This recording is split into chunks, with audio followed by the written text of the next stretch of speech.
Hi guys. Tonight, we settle into the hush of a world turning white. You can almost see your breath plume out in the darkness as you imagine standing on a prairie edge or at the lip of a forest, your boots crunching over the very first crust of snow. It's that thin, silvery powder, almost innocent at first glance. But you and I both know what's coming next. Months of cold, long hours of darkness, and a test of body and spirit that most modern folks, let's be honest, probably wouldn't survive beyond a week. So, before you get comfortable, take a moment to like the video and subscribe, but only if you genuinely enjoy what I do here. And hey, while you're here, let me know your location and your local time down in the comments. I love seeing how this little campfire stretches across the globe. Now, dim the lights. Let the warmth of the blankets hug you, and follow me into the drifting snow. The air smells sharp, cleaner than at any other season, and it almost stings your nostrils as you inhale. The first snow is not just a meteorological event, it is a signal. For native communities across North America, it whispered of change. The fields were no longer to be plowed, the rivers soon to be sealed. If you stood in a Dakota camp, you'd notice how quickly people shifted rhythms, packing away the remnants of summer hunts and pulling out the carefully stored furs. The cold was not a surprise. It was expected, and preparation was the difference between life and death. You hear the muffled thud of snow dropping from pine branches, and the silence afterward feels heavier than any summer night's hum of crickets. Winter was a season of withdrawal into tight spaces, but also a season of gathering memory. And right here at its beginning, as the first flakes lace the landscape, you sense the mix of dread and reverence. A mainstream fact: many plains and woodland tribes actually tracked their calendars by moons and seasonal markers, not by numbers on a page. The Lakota, for instance, spoke of the moon of the popping trees, a name given when frost grew so sharp it cracked bark with rifle, like snaps. Imagine lying awake to that sound, nature itself echoing gunfire outside your shelter. It wasn't just poetic, it was practical, a reminder that the heart of winter had truly arrived. But then comes a quirkier tidbit, something you might not expect. Some communities believed snow had a taste. Children would scoop it up, melt it on their tongues, and insist each fresh fall carried a different flavor. Elders, perhaps with a sly smile, encouraged this belief, saying the snow carried stories from the sky. It's hard not to chuckle imagining a group of kids arguing over whether last night's flurry was sweeter than the week before. Still, historians debate the mood that greeted these first storms. Did families meet the snow with sighs of resignation, weary of long confinement, or did they welcome it as a relief from relentless travel and labor, finally a reason to rest? Some evidence leans both ways, depending on which region you peer into. You picture a council fire glowing through the night, voices murmuring about how much dried meat remained, and just beyond that circle of light, the faint hiss of snow continuing to fall. You shuffle forward, boots sinking deeper now, and each step is a reminder of the work to come. Snow itself was both enemy and friend. On one hand, it blocked trails, buried tools, and froze rivers solid. On the other hand, it insulated caches of food, offered tracks of game to follow, and created clean water when melted. You scoop a handful, let it burn cold against your palm, then drop it, watching how it dissolves into nothing. The first snow also forced you to notice the sky. Clear nights, with their pale moonlight bouncing across icy plains, were stunningly bright. You might even mistake them for dawn if you woke suddenly. That brightness, though, made it harder to sleep deeply, especially when light spilled through smoke holes in lodges. You lie back in your imagined hide bed, the scent of wood smoke clinging to your hair, and realize just how long the hours could stretch. The animals noticed too. Herds shifted, birds vanished, coyotes grew bold, their howls carrying farther in the frozen air. One coyote's yip might wake half a camp, and perhaps you'd chuckle at how even a creature so small could sound like a pack of ghosts. These signs were watched carefully when the animals acted strangely. People knew harsher cold was creeping closer. And let's not forget your own body. Without layers, your skin prickles in minutes. With the wrong shoes, your toes begin to ache alarmingly fast. That creeping ache, you discover, isn't just discomfort, it's warning. Native families taught their children to notice these signals, to never ignore numbness. You try flexing your fingers just to reassure yourself they still bend. Survival was 1,000 tiny choices like that. Picture yourself ducking back into a lodge. Inside, the world shifts instantly. The snow's hush gives way to crackling firewood and the earthy smell of packed earth walls. Children huddle close to mothers, while older men and women trade knowing glances. Another winter has begun. The air is thick, almost humid, with steam rising from wet mittens hung to dry. You shrug out of your outer hide and suddenly feel the fire's warmth hit your chest like a blessing. In that moment, you're reminded of why the first snow is so important. It's not merely weather, it's a bell tolling the start of the season of patience, resourcefulness, and endurance. You may even feel a strange calm, knowing the outside world will quiet under its blanket, and all that remains is what you've prepared, what you've learned, and who you sit beside. And outside the lodge, the snow continues falling, silently covering trails, trapping last autumn's leaves, making every familiar landmark strange again. Tomorrow will look different, and the day after even more so. By the time winter reaches its depth, the ground beneath will be a memory. And you? You're about to step deeper into this story, following the footsteps of people who turned survival into art, who faced each frozen night with resilience we can still marvel at today. You rise the next morning to a silence, so complete it almost hums in your ears. The snow has stopped falling, but its weight presses down on the branches, bending them into arches above narrow paths. You breathe in air so crisp it feels like tiny crystals cutting your lungs, and you notice how quickly your eyelashes freeze together if you dare to blink too slowly. The long winter is here to stay, and now every choice revolves around one urgent question: where will you spend the worst of it? Seasonal migrations were not just about chasing warmth, though warmth certainly mattered. They were about food, shelter, and spiritual balance. Native communities across North America developed rhythms that mirrored the pulse of their land. The Apache, for example, would move from the higher, colder mountains into valleys where forage for animals remained more plentiful. On the plains, bands of Lakota might follow bison herds southward until snow piled too high for either human or beast to move easily. The timing had to be exact. You leave too soon, and you waste strength carrying loads when resources are still nearby. Leave too late, and you risk being caught in blizzards that make even a mile of travel feel like eternity. You imagine standing at the edge of camp as families pack belongings. Rawhide bundles creak under their ties, dogs yip nervously, sensing the journey ahead. For the fortunate, sleds or travois drag along behind, carrying hides, tools, and dried food. For others, everything is lashed to backs, shoulders bowing under the weight. The soundscape is a mix of children laughing at first, then whining as the cold gnaws deeper, and adults murmuring encouragement or snapping impatiently to keep the line moving. A mainstream historical fact: the Iroquois Confederacy, in the dense woodlands of the Northeast, did not always migrate far, but rather shifted between longhouses located in forested clearings. Their semi-permanent homes allowed them to weather winters without constant relocation.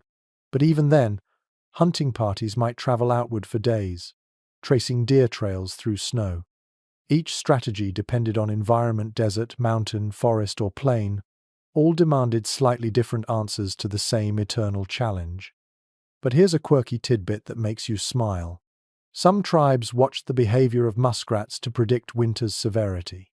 If muskrats built their lodges with unusually thick walls, people said it meant brutal cold was ahead. Picture yourself crouching by a frozen pond, examining a dome of mud and reeds, nodding gravely as if the animal's architectural choices were weather forecasts. And honestly, who could argue? You might have trusted the muskrat more than the sky. Historians still dispute how uniform these migration patterns really were. Did entire bands always travel together, or did some families split off to seek their own fortune? Archaeological evidence shows campsites scattered across unexpected regions, suggesting more flexibility than rigid seasonal maps imply. Perhaps it was a blend of communal movement and individual improvisation, just as you, listening now, would weigh whether to stay with the group or gamble on a shortcut through the woods. The act of migration itself was a sensory ordeal. You feel the burn in your thighs trudging through knee-deep snow, hear the crunch of frozen crust breaking under each step, and smell the sharp tang of sweat mixing with icy air. Sometimes sleet lashed faces so hard it felt like gravel hurled from the sky. Other times, under pale winter suns, the snow dazzled bright enough to cause temporary blindness, unless you squinted or wore slitted eye coverings carved from bone or wood. And yet, there were small moments of joy. Children slid down snowy hills on bark sleds during rest stops. Women shared jokes as they secured bundles. Men tested their voices against the emptiness, singing to keep morale high. You can almost hear those notes, low and steady, carrying across a frozen valley where sound echoes strangely, making one voice seem like many. Travel also bound people together. Nights along migration routes turned into micro-villages. Fires dotted snowy clearings, smoke curling upward to mingle with stars. You roll into a blanket, the ground still cold despite the hides beneath, and you listen to conversations about where to find the next herd, which river crossing will be safest, or whether the weather spirits can be coaxed into mercy. These camps might last a single night or a handful, depending on snowstorms and sore feet. There were risks, of course. A swollen river with thin ice could swallow sleds whole. A blizzard might scatter travelers in all directions, forcing frantic shouts into white voids. And if food stores ran low during the journey, hunger gnawed harder than the cold itself. You tighten your stomach, imagining chewing dried sinew just to keep your jaw moving, just to trick yourself into feeling fed. Yet migration was more than survival. It was identity. Where you moved, when you moved, and how you moved all tied to stories passed down through generations. The Cree might recount ancestral migrations as myth and memory, blending geography with legend. To walk those same trails was to reenact creation itself. You can sense the pride in following a path your great-grandparents once trod, even if your toes ache and your shoulders groan. By the time you reach the chosen wintering ground, perhaps a sheltered valley, a bend in a river, or a thick forest grove, you feel relief like a physical weight lifted. Fires spring up, shelters rise, and laughter becomes easier again. The migration is over for now. But as you glance back at the path of trampled snow behind you, you know the season has only just begun. The hardest nights are still waiting, and your preparations must hold strong against the relentless cold. You rub the stiffness from your legs after days of trudging, grateful to finally stand still in a place chosen carefully for shelter. The valley curves around you, or maybe it's the edge of a dense pine forest, and the wind feels different here, softer, muffled by trees or hills. This is where your people will dig in for the long winter. And when I say dig in, I mean literally. Native communities across North America built winter homes that were marvels of adaptation, constructed not with blueprints on paper, but with knowledge passed mouth to ear, hand to hand. You can picture yourself kneeling in the snow, watching as poles are driven into the ground, earth piled against sides, and smoke holes carefully shaped above. What looks like a mound of dirt to an outsider is, in truth, an earth lodge warm enough to hold whole families. A mainstream historical fact: the Hidatsa and Mandan tribes along the upper Missouri River constructed earth lodges so strong that some could last more than a decade before needing rebuilding. The thick walls, sometimes several feet of packed earth over a wooden frame, acted like insulation, keeping bitter winds outside and precious warmth inside. Step through the low entryway, and you'd enter a cavern-like space glowing with firelight, filled with the hum of voices and the scent of dried corn. But here's a quirky detail that makes you smirk. Some earth lodges had decorated roofs, Families might place carved figures or even animal skulls on top, not only for protection but for a little style flair. Imagine trudging through a blizzard, head down, then glancing up to see a bison skull grinning through the snow, like the world's earliest form of winter yard decor. Functional, yes, but also a statement piece. Scholars still puzzle over exactly how communities decided who built which kind of winter shelter. Wigwams, tepees, earth lodges, pit houses, different environments demanded different answers, but archaeological sites sometimes show multiple styles side by side. Was it about tribal tradition, or just pragmatic borrowing from neighbors? The debate lingers like smoke caught in rafters. For you, though, the effect is immediate. Inside, the air shifts from biting cold to a heavy, smoky warmth.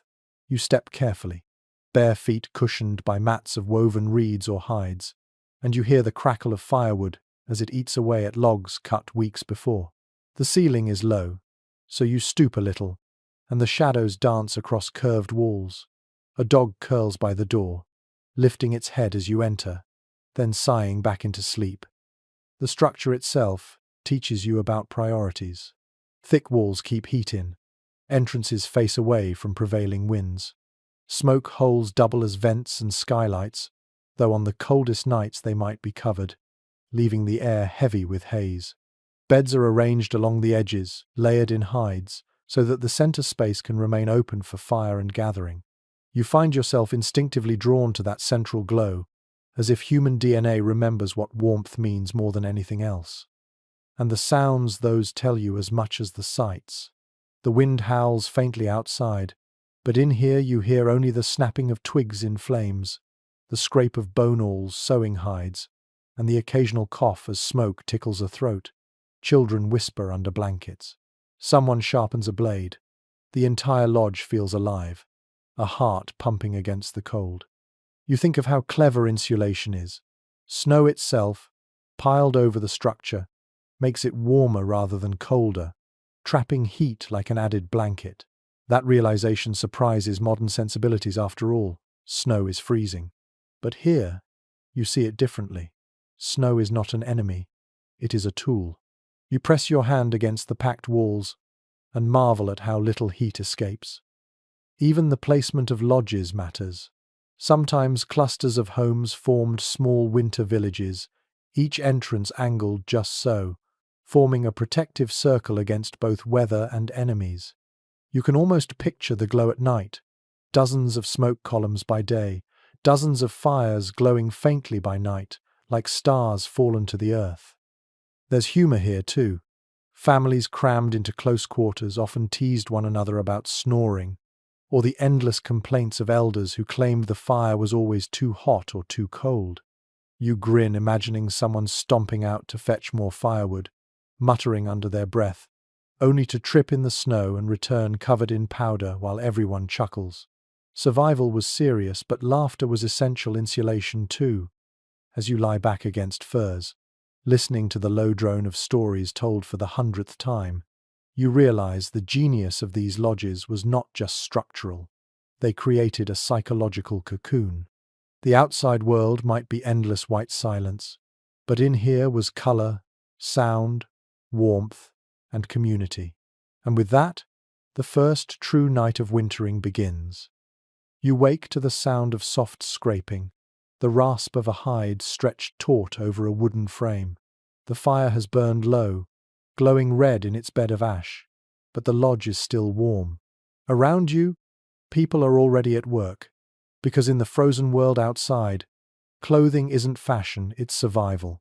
Native communities had long perfected the art of turning animal skins into protection against the cold.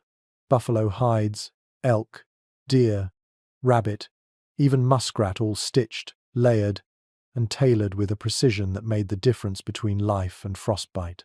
You run your hands across a buffalo robe, thick and heavy, its smell faintly musky, its warmth immediate. Wrap it around your shoulders, and the world outside becomes a little less cruel. Here's a mainstream historical fact. Among the Plains tribes, buffalo hides were often worn with the fur side facing inward during the most brutal cold. trapping heat directly against the body. Some hides were so large they could double as bedding at night. They weren't just garments, they were portable shelters. Step outside wrapped in one, and you carried the warmth of an entire animal with you. But you can't help smiling at a quirky tidbit. Rabbit fur was sometimes considered the poor person's winter coat. Why? Because while buffalo was majestic and elk durable, rabbit fur had to be pieced together in dozens, even hundreds, of tiny squares sewn edge to edge. The result looked a little patchwork, maybe even comical. Imagine striding proudly into council only for everyone to notice. Your robe was made of 100 rabbits. Useful, yes, but not exactly prestigious. Still, it kept you alive, and alive is always in style. Scholars continue to debate how standardized these clothing practices really were. Did every band follow the same methods of tanning hides, or did techniques vary widely? Some archaeologists argue for shared traditions across regions, while others point to unique stitching styles and decoration as signs of distinct cultural fingerprints. The truth is hazy, stitched together like the furs themselves, full of variety and subtle difference. You slip into moccasins lined with fur, marveling at how they mold to your feet. Unlike stiff European boots, these are flexible, quiet, and warm, letting you move silently across snow. In deep drifts, snowshoe moccasins with longer, upturned toes keep you from sinking. You wiggle your toes, grateful for the clever design. The process of making these garments is labor itself. Women scrape hides free of fat and tissue, rub them with animal brains to soften, and smoke them over fires to weatherproof. The smell of that process lingers in your nose, earthy and sharp, as though the garments carry memory of the hunt itself. Each stitch is bone needle through hide, fingers calloused from endless repetition. You realize it is not just work, it is devotion to the safety of family. Children, bundled in miniature versions, waddle stiffly but stay warm. Elders, draped in layered robes, lean close to fires, nodding in satisfaction at the workmanship of younger hands.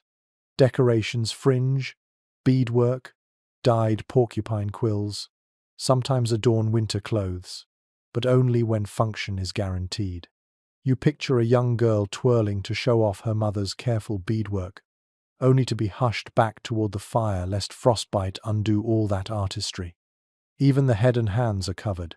Fur hoods drawn tight muffle the world, and mittens made from beaver or buffalo turn hands into padded clubs.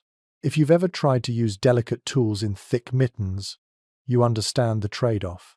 Warmth wins over dexterity every time. Yet clever designs allowed some mittens to be flipped open at the fingertips, just long enough to tie a knot or strike a spark, before tucking safely away again. Step outside the lodge now. The wind slices across your face, and without your hood you feel it sting instantly. Pull it up, and the sound changes. The world muffles, your own breath loud against fur, your vision narrowed to the slit between hood and cheek. It's like wearing a private cave you can walk in. There is humor in winter wear, too. People sometimes teased one another for oversized robes that trailed in the snow or for hats that made them resemble animals. Children delighted in swapping garments or sneaking rabbit furs onto dogs, sending them trotting around camp dressed for a joke.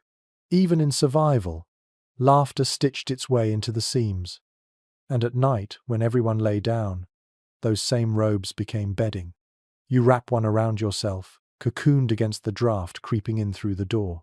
The warmth builds quickly, and the fire's glow flickers on fur edges, reminding you that life continues because someone long ago mastered hide, needle, and thread.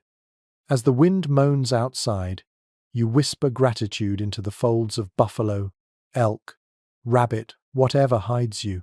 Without them, the story would end here. With them, you turn on your side, close your eyes, and breathe steady, ready to face another frozen day.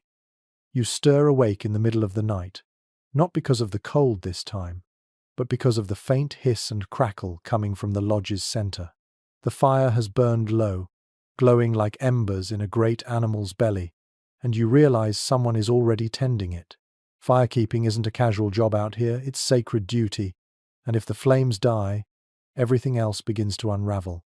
Imagine yourself crouching by that fire, a stick in hand, coaxing sparks from coals buried under ash. You blow gently, watching orange veins flare to life, feeling heat bloom against your cheeks while your back stays cold as stone.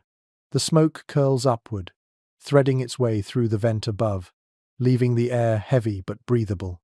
Without this ritual tending, feeding, nursing, the lodge would fall silent in more than one way. Here's a mainstream historical fact. Many native communities, from the Anishinaabe in the Great Lakes to the Pueblo in the southwest, kept sacred fires that were never allowed to extinguish during winter. The flames represented not only warmth but continuity, a visible reminder that life persisted in the teeth of snowstorms. Families often rotated the responsibility, making sure someone was always awake to guard the coals. But there's also a quirky tidbit.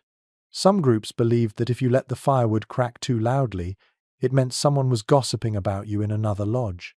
Imagine sitting by the hearth, a log popping suddenly, and everyone side-eyeing each other like, "All right, who's talking smack right now?" It added a layer of humor to what was otherwise serious business. Historians still wrestle with the question of how much of firekeeping was practical versus ceremonial. Was every fire a spiritual link, or was some just the pragmatic outcome of needing hot food and warm bodies? Evidence suggests both, but it's hard to separate where survival ends and spirituality begins. Maybe it didn't need separation at all. For the people who lived this way, warmth itself was a blessing. You add another log, listen to the crackle, and feel relief course through your body. The warmth seeps into bones stiff from cold nights, softening joints, easing breath. Fire wasn't just heat, it was light in a world that could otherwise drown in endless dark. Step outside without it, and the stars are sharp, merciless, the snow black and blue in their glow. Step back in, and the flicker paints walls in gold, reminding you that safety is possible.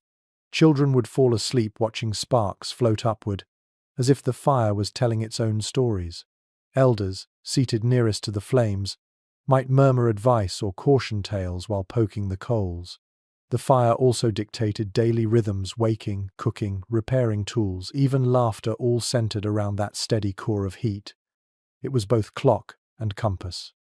You picture the smell, too. Smoke weaving into hides, hair, even your skin. After a while, you no longer notice it, though strangers might sniff and recognize instantly where you belong. That scent was identity, a signature of survival.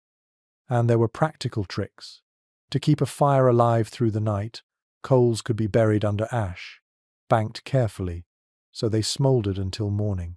Children might be sent to neighboring lodges with glowing sticks if the flames here accidentally died. You imagine the sight of a child rushing through snow, torch held high, sparks trailing behind like fireflies in the dark. Sometimes fire also drew danger. Predators lingered at the edge of light, their eyes glinting faintly, uncertain whether to approach. Raiders, too, could spot smoke plumes by day. Yet families weighed those risks against freezing, and warmth always won. You curl closer, pulling your robe around you, and think about the fire as companion. It speaks in snaps and hisses, sighs when logs shift, roars when fed. You lean in and whisper back, as though in conversation, because really without it the night feels endless, merciless. With it, the night becomes bearable, even beautiful. So you lie back once more, the fire's glow flickering on the lodge's roof, and you realize this truth. In winter, the flame isn't decoration or convenience. It is life itself, guarded like kin, nurtured like a heartbeat, and feared if ever extinguished. As your eyes close, you promise silently, as countless others did before you, keep the fire alive. By morning, your stomach rumbles, a low protest that even the warmth of the fire cannot silence. The smoke has seasoned your tongue, but hunger gnaws sharper. Outside, the snow glitters with deceptive beauty, hiding the question that presses hardest. Where will the food come from now that the land sleeps under ice? For native communities, the answer was in careful foresight. Food didn't appear in January, it had to be hunted, gathered, dried, and stored months earlier, with incredible precision. You step outside and crunch toward a pit dug deep into frozen earth, its top covered with logs, reeds, and snow. The ground itself has become pantry and freezer, preserving dried corn, squash, beans, and meat. You tug open a lid, and a gust of cold air carries the smell of smoked bison, rich and smoky, even after weeks underground. Here's a mainstream historical fact. The Iroquois, among others, relied on underground caches to keep the Three Sisters corn, beans, and squash safe through bitter winters. These crops, grown in summer fields, were dried and stored, their balance of nutrients forming a foundation for survival. Without them, long nights would have been unbearable.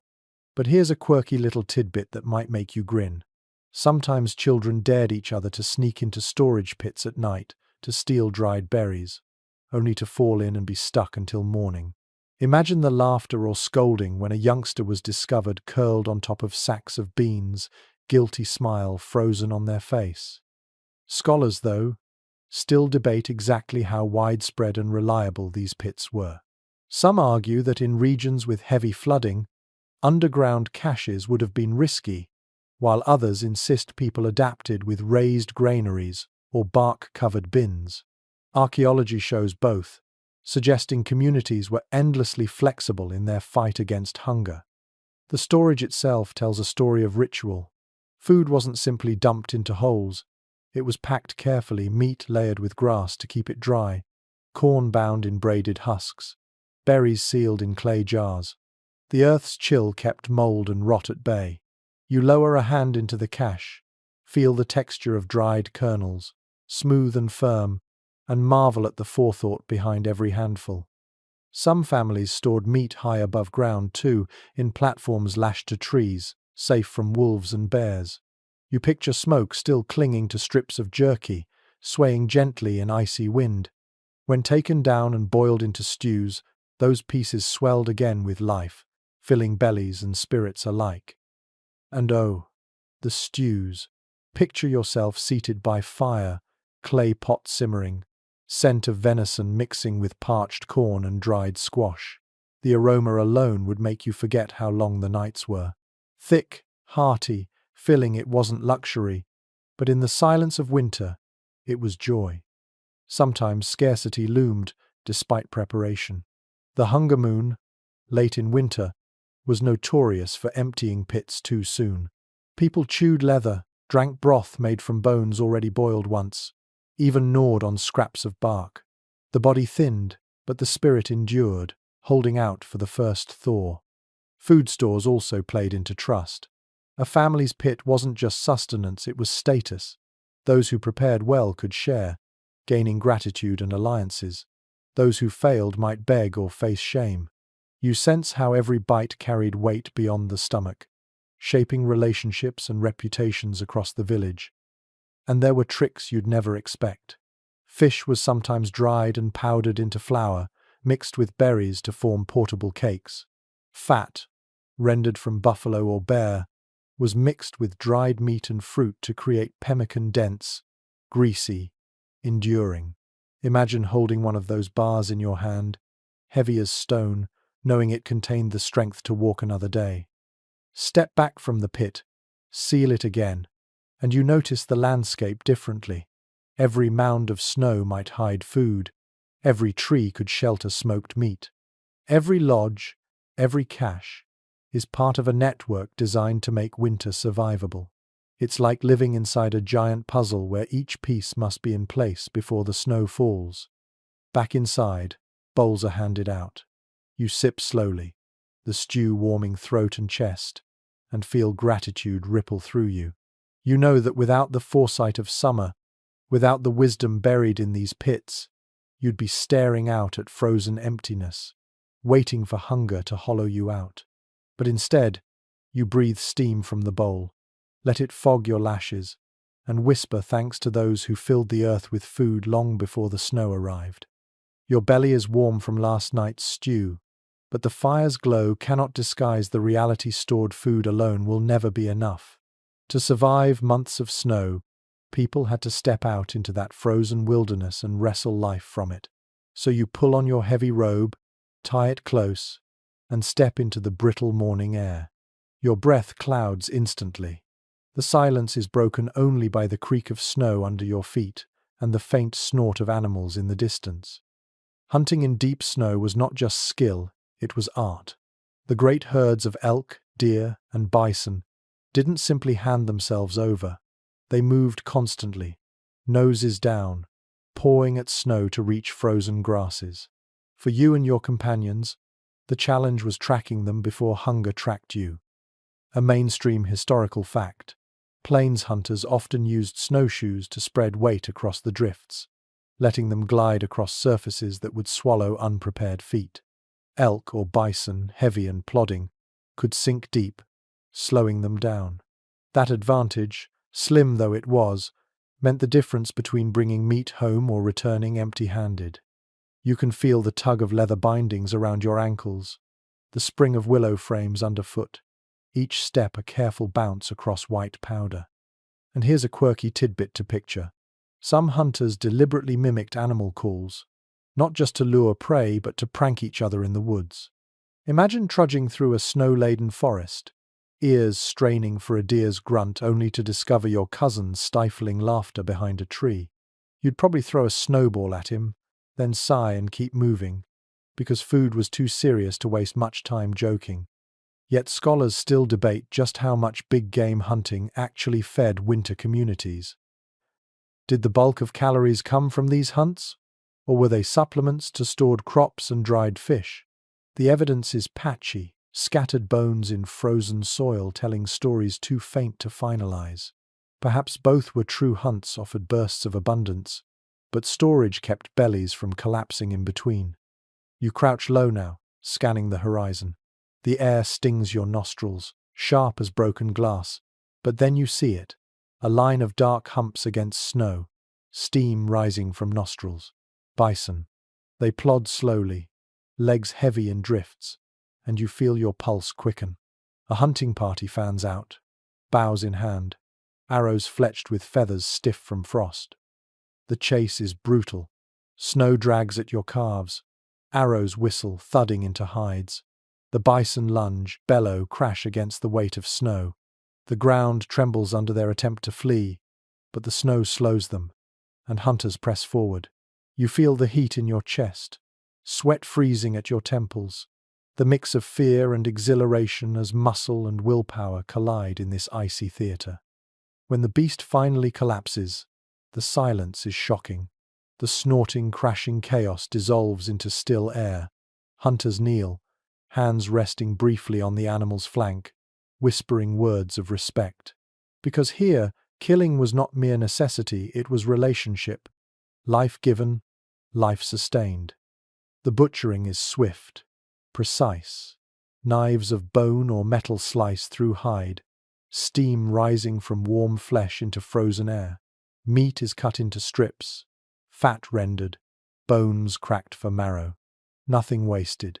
You smell blood, iron sharp against snow, mixed with smoke as fires are lit to begin drying the prize immediately. Even the hide will become clothing, blankets, or shelter. You feel a shiver of gratitude run down your spine, stronger than the chill. There are dangers, too.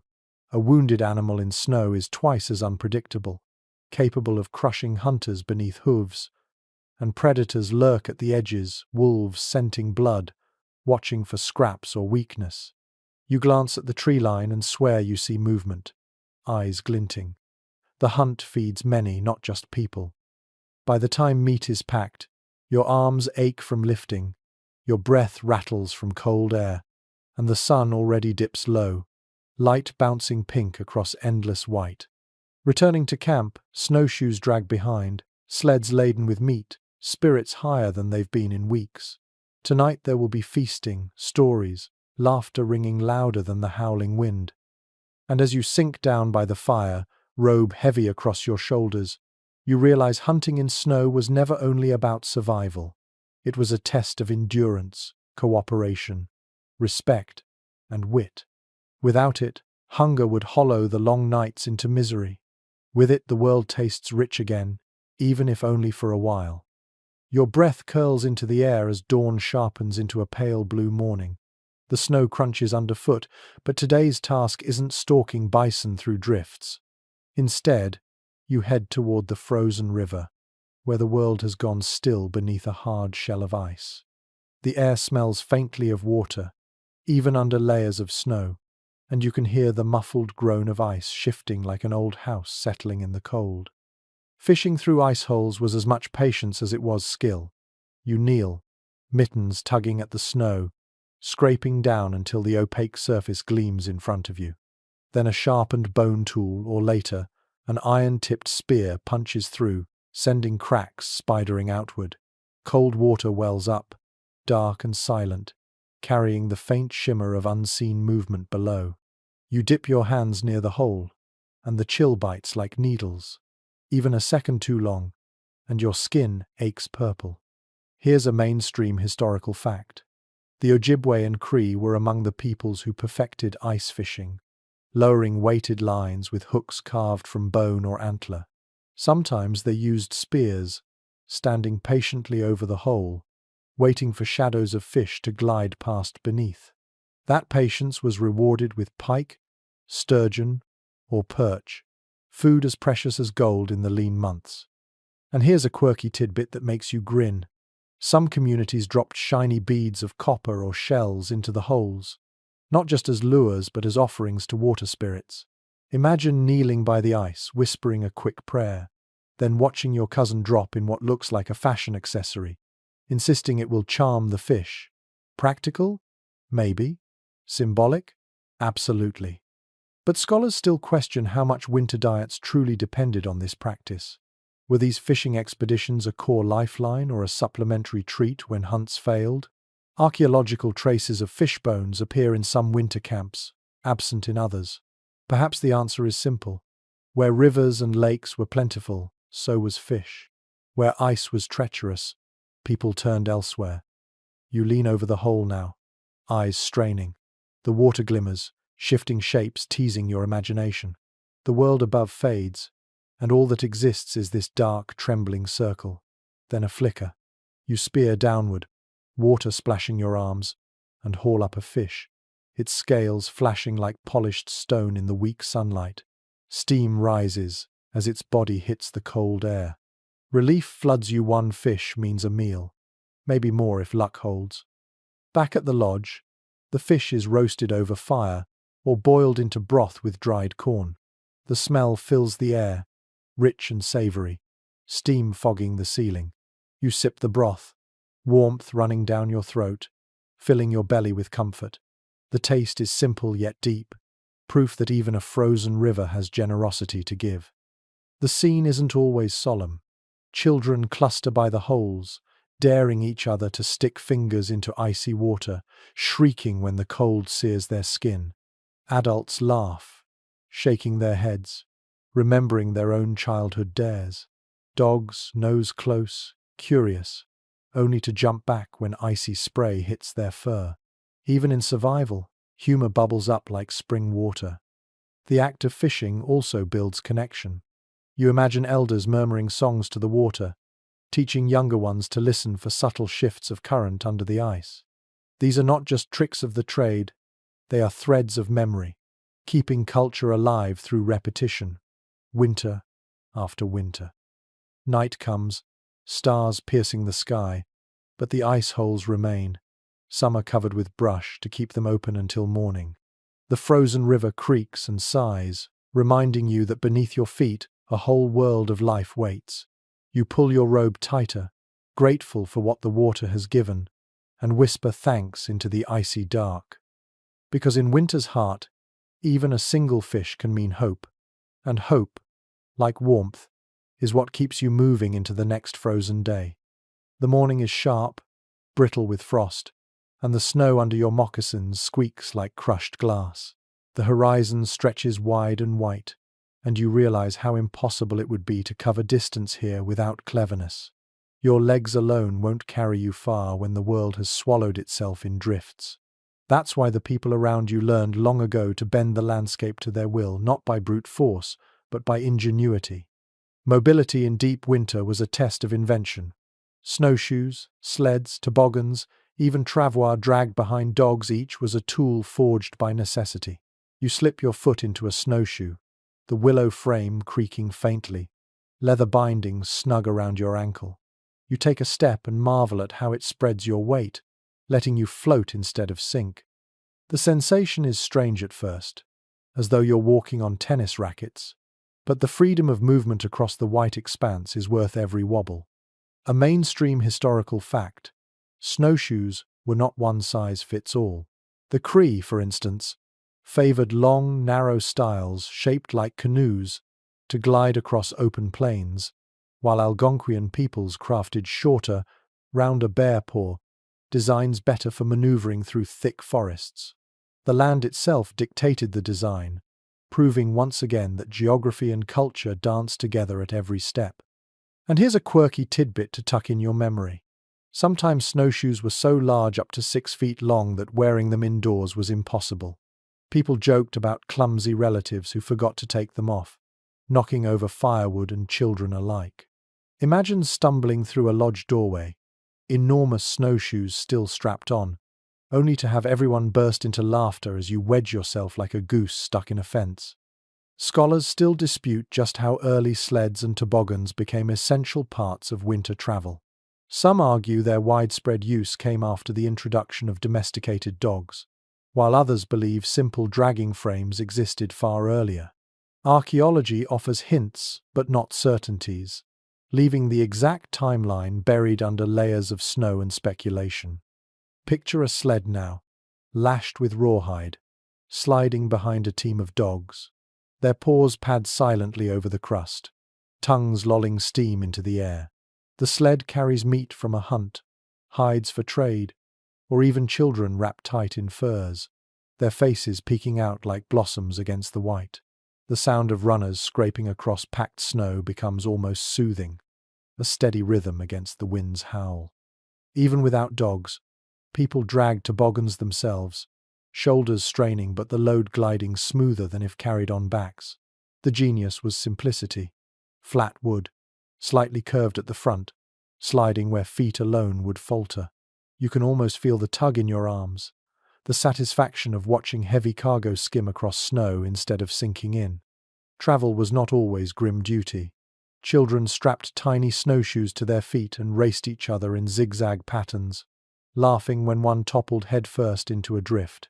Adults teased each other about clumsy spills, stories retold around the fire later with exaggerated drama. Even hardship carried laughter, because laughter lightened the load more than any sled. And yet danger was always present. A strap could snap in the middle of a journey, sending a sled sinking into powder. Ice might crack beneath weight, swallowing gear whole. Or a snowstorm could erase all paths, leaving even the best prepared wanderers stumbling blind. You imagine standing in such a storm, snow whipping sideways, sled rope in your hand, wondering if you'll ever see the lodge's smoke again. But on clearer days, mobility meant opportunity. Frozen rivers became highways, slick and straight, carrying sleds farther than summer trails ever could. What was an obstacle in warm months became a blessing in cold. You stand on such a river now, listening to the groan of ice beneath, and you feel the thrill of speed as sled runners skim forward, wind tugging your hood back. By the time you return to camp, snowshoes tucked by the door and sled unloaded, you realize movement in this frozen world is more than survival. It's freedom. Without these inventions, winter would trap you in a single valley, a prisoner of snow. With them, you can hunt, trade, visit kin, and remind yourself that the land may be frozen, but you are never truly stuck. The snow lies deep outside, muffling the world into silence, but within the village there is a different sound: laughter. High-pitched, bubbling, bouncing off lodge walls. It's the sound of children at play. Survival may demand seriousness, but children resilient, restless, always find ways to make even the hardest winters shimmer with joy. Games were not only distraction, They were training. You step outside, robe wrapped tight, and see a group of children sliding down a slope on pieces of bark, their shrieks echoing like geese over the valley. The ground is hard as iron. The air stings with cold, yet their faces glow red with glee. One crashes sideways, snow exploding around him, and the others roar with laughter before hauling him up for another go. A mainstream historical fact. In many native communities, winter was the time children learned through games that mimicked adult skills. Boys practiced with small bows, shooting at snow targets, while girls played house with miniature cooking sets and doll cradles. These weren't idle toys, they were lessons in how to feed, protect, and nurture when their turn came. Here's a quirky tidbit to warm the mood. Among some groups, children fashioned snow snakes, smooth sticks carved and polished, then hurled along icy tracks to see whose slid the farthest. Picture a row of kids, eyes narrowed with fierce concentration, then squealing as one snake skids yards beyond the others. A mix of bowling, curling, and pure chaos, all on frozen ground. Historians still argue about how much formal teaching occurred during winter compared to summer. Was winter play mainly practical training disguised as fun, or was it a rare chance for pure amusement? Oral traditions hint at both, leaving us unsure whether children were conscious apprentices or just lucky beneficiaries of sneaky education. The sensory details are vivid: the crunch of snow under running feet, the snap of tiny bowstrings, the metallic tang of cold air inhaled too quickly during a chase. Breath steams like smoke signals, and mittens grow heavy with wet snow as games stretch into hours. Dogs bark at the commotion, sometimes joining in, stealing sticks or leaping after sliding children. Inside the lodges, too, games flourished. Dice made from bone, plum stones, or carved wood clattered across mats, adults and children alike leaning close to watch. The air filled with groans of disappointment and bursts of laughter at surprise wins. These games carried more than entertainment. They wove bonds of kinship, kept minds sharp, and lifted spirits when the cold threatened to smother joy. And don't forget riddles and tongue twisters. Imagine a grandmother challenging children by firelight, her eyes twinkling as she weaves riddles about animals, stars, or the spirits of snow. The children fumble, giggle, guess, and finally collapse into laughter as she reveals the answer with a sly grin. These word games stretched memory and wit, keeping language alive as surely as any bowstring practice kept hands steady. You feel the warmth of that laughter, even in the coldest night. Its insulation as real as any buffalo robe. For when children play, adults remember why they endure, to give the next generation not just survival, but joy. By the time night falls, the children are spent, cheeks flushed, voices hoarse from shouting. They tumble into hides beside the fire, still giggling softly, drifting to sleep with snow snakes and sliding hills echoing in dreams. And you realize that even in a season of hunger and hardship, the heart of a community beats strongest in its children's laughter. Night settles in early, as it always does in winter, the sun sinking before you even feel the day has begun. The village grows quiet except for the sigh of wind against the lodge walls and the steady pop of firewood. Then, as bellies fill with stew and robes are wrapped snug, a hush falls over the room. Everyone leans in, eyes catching firelight, because now it is time for the long winter gift storytelling. Storytelling was more than pastime. It was memory, instruction, entertainment, and prayer all woven together. Imagine yourself cross-legged on a mat, knees tucked close, the earthy smell of hides around you, smoke curling lazily toward the vent. The storyteller clears their throat, maybe chuckling, maybe lowering their voice to a gravelly whisper, and instantly the lodge is transformed. A mainstream historical fact. Winter was the traditional season for telling sacred tales among many native peoples. For the Lakota, Iroquois, and others, stories of tricksters, spirits, and creation were reserved for the long nights when farming and travel had ceased. This rhythm ensured tales were not lost, while also giving them a special weight they belonged to the silence of snow. But here's a quirky tidbit. Some storytellers used props. A flick of a fur robe became the swish of a fox's tail, or a carved stick stood in as a spirit's staff. Imagine an elder waving a mitten dramatically while children squealed with delight, pretending to see an entire world in that simple gesture. Historians still debate how much improvisation storytellers allowed themselves. Were stories fixed, repeated word for word over centuries, or did each teller bend them with humor, local references, or personal flair? The evidence suggests both, with some core myths staying rigid, while side tales flexed like smoke in the firelight. You hear a voice now, low and rhythmic, recounting a tale of a trickster who stole fire from the sky. The lodge fills with gasps and laughter as the trickster's schemes unfold. Children lean forward, eyes wide, while adults smile knowingly, remembering when they were the ones enchanted by these words. The fire crackles, perfectly timed, as if joining the performance. Stories were layered too. Beneath the laughter at coyote antics or the awe of star-born heroes, there were lessons. Respect the land, share food, honor kinship. As you listen, you realize these weren't bedtime fairy tales but blueprints for survival wrapped in entertainment. The sensory experience lingers. The warmth of the fire against your shins, the chill draft brushing your neck, the shadows leaping on the lodge walls as the tale builds to its climax. The storyteller pauses just long enough for silence to stretch, then delivers the ending, and everyone exhales together, like a single breath released. Afterward, smaller voices pick up the rhythm, children retelling the story in fragments, adding giggles or changing endings for fun. Laughter echoes again, mixing with the steady hum of wind outside. You lie back, robe pulled close, the trickster's mischief still dancing in your head. And in that moment you understand. Winter is bearable not only because of food and fire, but because of stories.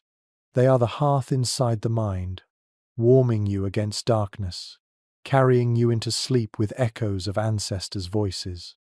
The nights deepen, and as weeks slip by, the lodge becomes more than a shelter, it becomes a temple.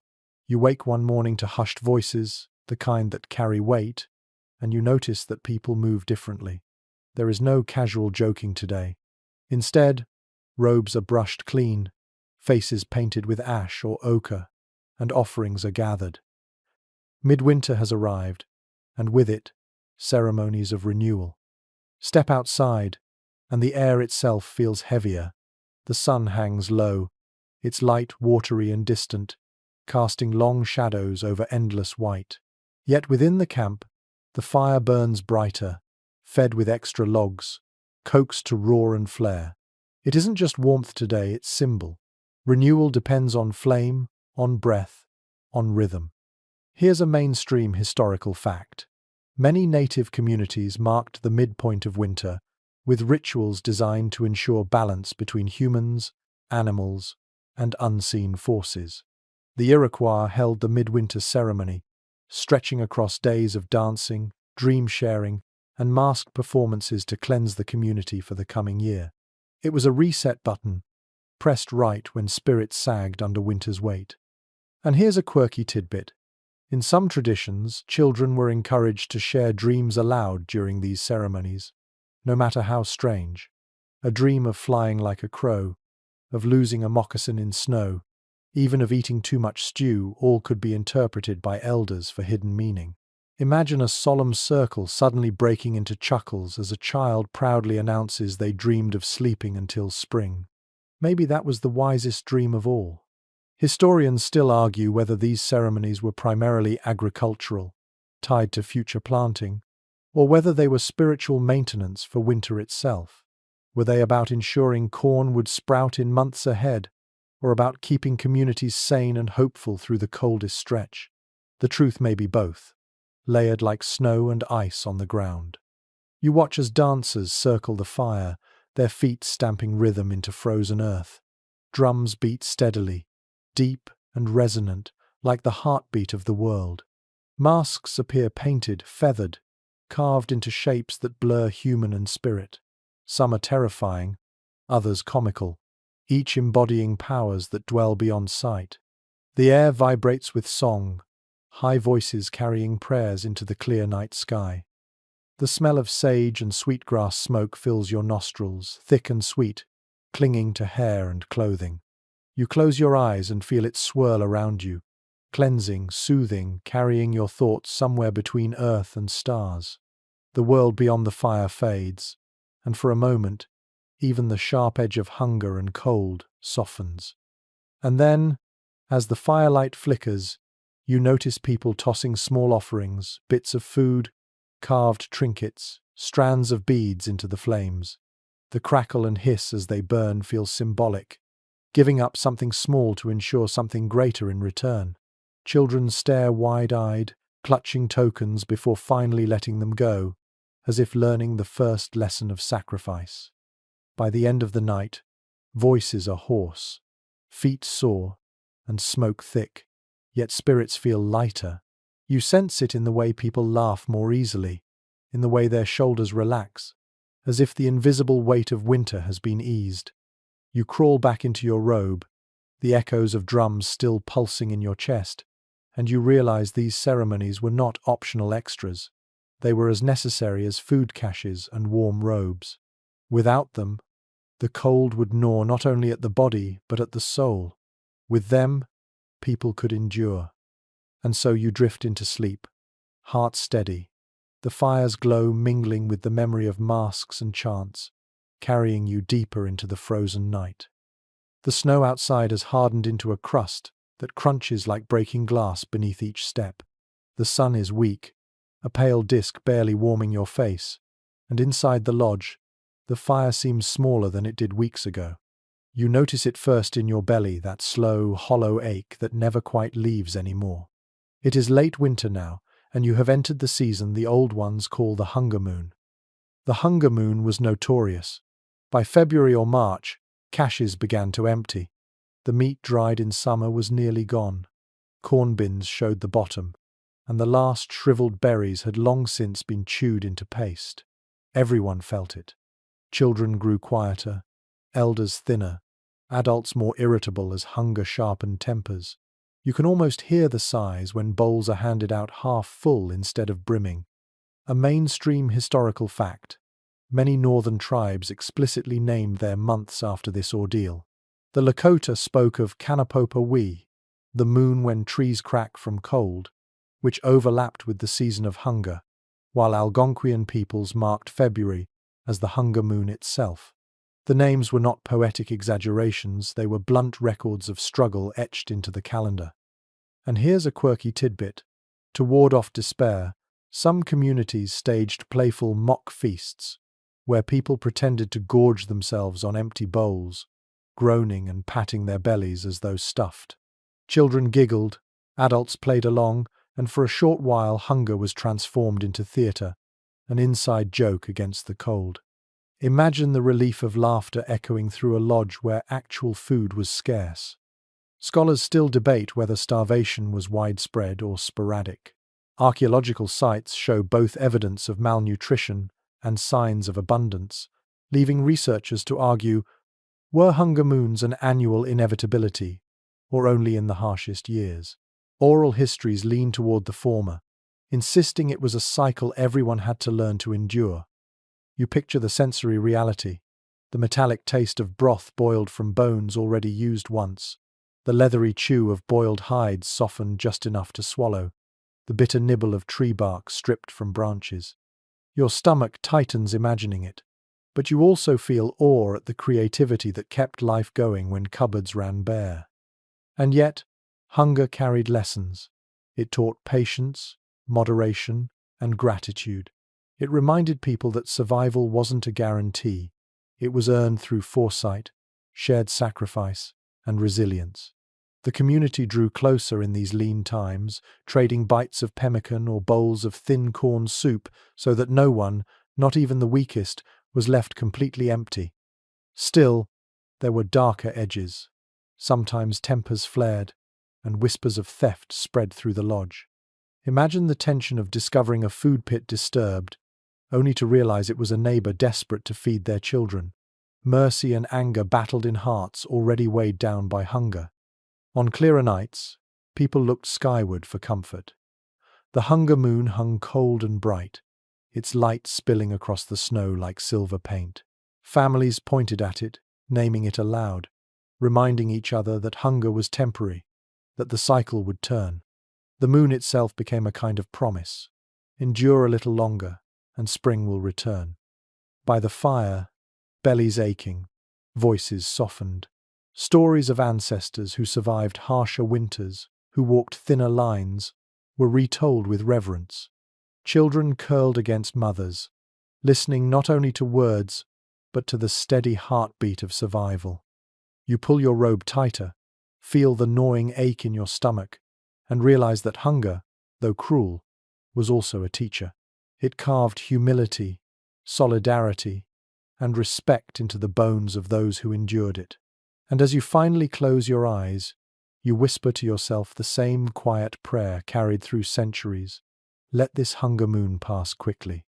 The nights stretch impossibly long now, each hour of darkness folded into the next, until you lose track of time.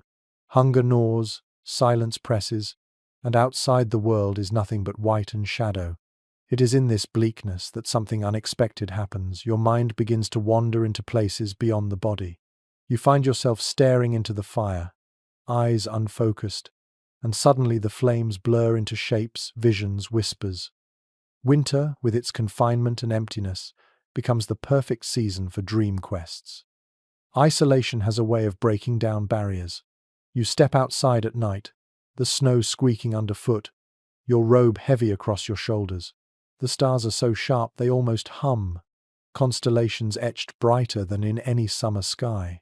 You lie back in the snow, breath steaming upward, and let the darkness swallow you whole.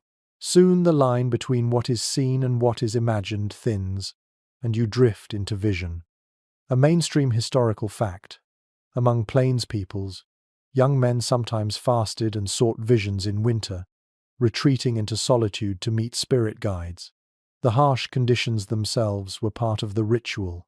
The cold, hunger, and silence stripped away the body's comforts, opening the mind to revelations. Dreams were not entertainment.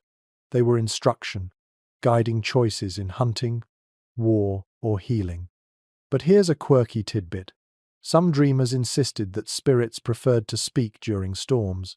The louder the wind shrieked outside, the clearer the messages inside. Imagine huddling beneath firs, the lodge shaking with gusts, and suddenly feeling certain that the howl carried words meant only for you. Others probably teased them afterward.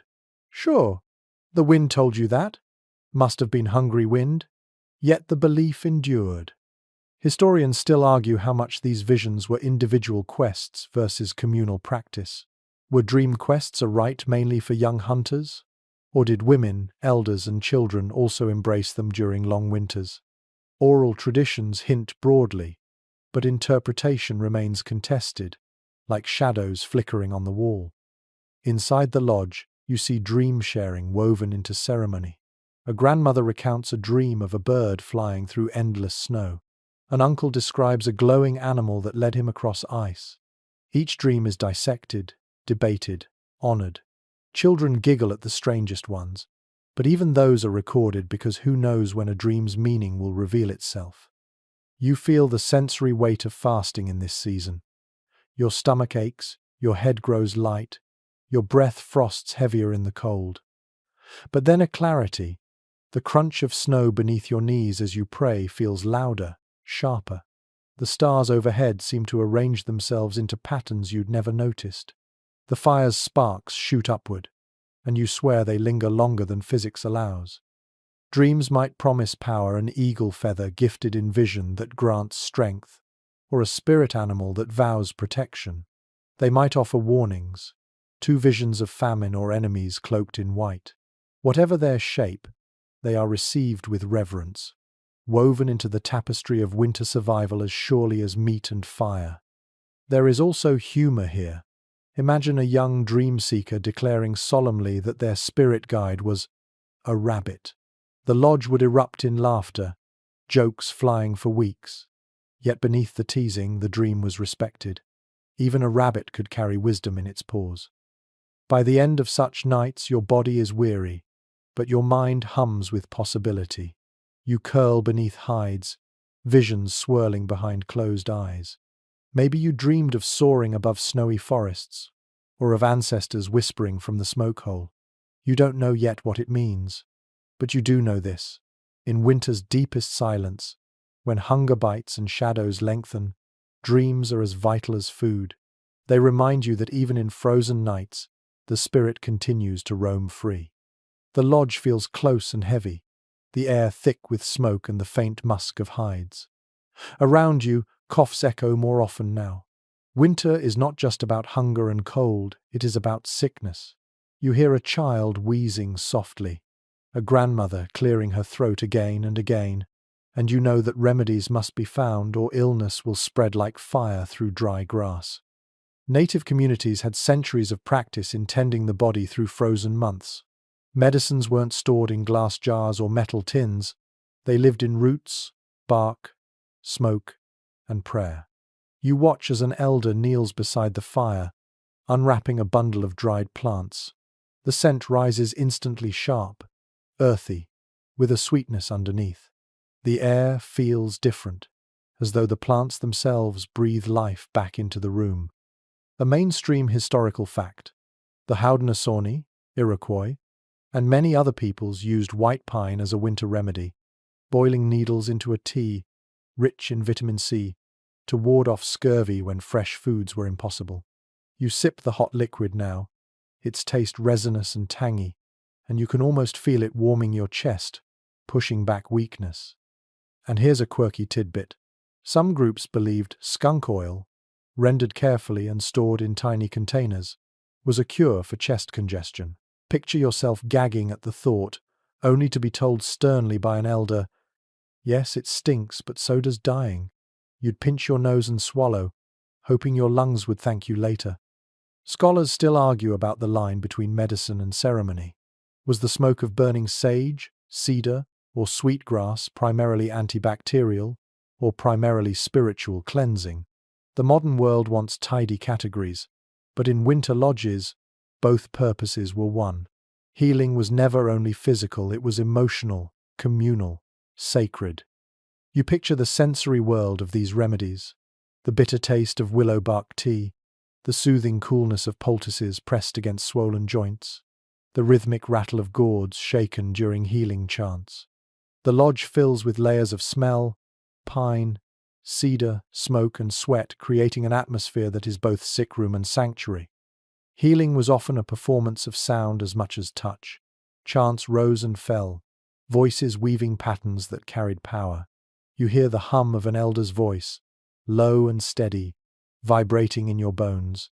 Children listen with wide eyes, uncertain whether to fear or trust the strange cadence, but gradually they relax, lulled by rhythm and repetition. Sickness tested community bonds. A family might share its last bit of precious herbs with a neighbor's child. Women worked tirelessly, boiling teas and massaging limbs, while men carved new pipes or rattles for ceremonies meant to chase sickness away. Everyone took part, because illness was everyone's enemy. Yet there was humor, even here. Imagine someone choking down a vile brew, grimacing so fiercely that children burst into laughter, shouting, "You look like you swallowed a frog." Laughter eased the gloom, making medicine taste just a little less bitter. And survival often meant believing in the cure. When the elder laid hands on your chest, when smoke washed over your face, when chants echoed around the lodge, you felt lighter, calmer. Whether by chemistry, spirit, or suggestion, healing took hold. As the coughs quiet and breath eases, you curl into your robe again, the faint tang of pine still on your tongue. Outside, the wind howls, but inside, healing whispers remind you that resilience isn't only about strength. It is about knowing what roots to boil, what prayers to sing, what faith to hold. And in winter, that knowledge mattered as much as fire itself. The days blur into long stretches of grey light and longer stretches of darkness. Outside, the wind never stops moaning, like a restless animal prowling around the lodges. Inside, warmth flickers from fire, but the walls press close. You sit cross-legged, robe heavy across your shoulders, and notice the rhythms of a household sealed into one room for months at a time. Close quarters test patience as much as the cold tests bodies. Clan bonds in confinement became the forge where tempers sparked and kinship strengthened. Picture a family of 10 sharing a single earth lodge, smoke curling toward the vent, dogs curled in corners, children tussling on furs. Privacy was impossible. Every sigh, every whisper, every snore was public property. Yet somehow, these walls held not only endurance but intimacy, a mainstream historical fact. Ethnographers recorded how the Mandan and Hidatsa earth lodges in the northern plains could house multiple families, each with designated sleeping spaces around the perimeter. The central fire was shared, turning strangers into daily companions. Winters could stretch 5 or 6 months, meaning whole seasons lived shoulder to shoulder. And here's a quirky tidbit. Some families carved little notches into the lodge poles to keep tally of arguments. Each notch marked a quarrel, and by spring, some poles looked like porcupines. Imagine the laughter or embarrassment when elders teased, "Looks like you had more fights than firewood this year." But scholars still argue whether these close quarters fostered more conflict or more unity. Were households powder kegs of resentment waiting for spring, or crucibles where kinship deepened beyond measure? Oral histories point in both directions, perhaps proving that confinement revealed character rather than creating it. You feel the sensory details vividly, the heat of too many bodies in one space, sweat mingling with smoke, the constant shuffle of feet as people shift places. Children's laughter bursts, then crying follows, then lullabies soothe. Adults mutter over chores, women sewing, men repairing tools, all within earshot of each other's secrets. And gossip. Oh, the gossip thrived. With nowhere else to go, stories multiplied like sparks in dry grass. Who was lazy at gathering wood? Who slipped on ice and landed backside first in snow? Who was seen sneaking extra bites of stew? You grin, imagining the mix of exasperation and amusement that filled long nights when talk was the only entertainment left. Yet there were moments of tenderness too. Elders told stories from their youth, voices softening as children leaned close. Parents hummed songs, weaving comfort through the smoke. Young people shared secret glances in the flicker of firelight, hearts racing despite the ever-watchful eyes. Even quarrels, once cooled, could transform into laughter the next day. Bonds mended as quickly as they frayed. Dogs stretched, snoring loudly, a reminder that not even animals escaped the cramped chaos. You pull your robe tighter, half irritated by the smell, half grateful for the warmth of bodies packed close. For in this confinement, you realize something important. Survival wasn't only about fending off cold, it was about fending off loneliness. The community was the insulation. Even when tempers flared, even when snoring drove you half mad, being pressed together meant no one faced winter alone. That closeness, uncomfortable though it was, became the true shelter. And as you drift toward sleep, lulled by the hum of voices around you, you sense that endurance is not just measured in hides or wood, but in patience, humor, and the willingness to share every breath of a long, frozen night. The fire burns steady in the lodge, its glow flickering across busy hands. Today the air hums with the quiet rhythm of needles piercing hide, beads clicking into place, threads pulled taut. Winter may lock the world in snow, but inside, women's work fills the hours with industry and beauty. Women's winter labor was not light or idle, it was the backbone of survival. While men hunted and scouted, women sewed, tanned, preserved, and repaired. You watch as a mother sits cross-legged, a buffalo hide draped across her knees. Her fingers, calloused and steady, scrape the flesh side clean with a bone tool, each stroke deliberate. The smell of smoke and fat mixes with the earthy tang of hides, filling the lodge with an almost tangible heaviness. A mainstream historical fact.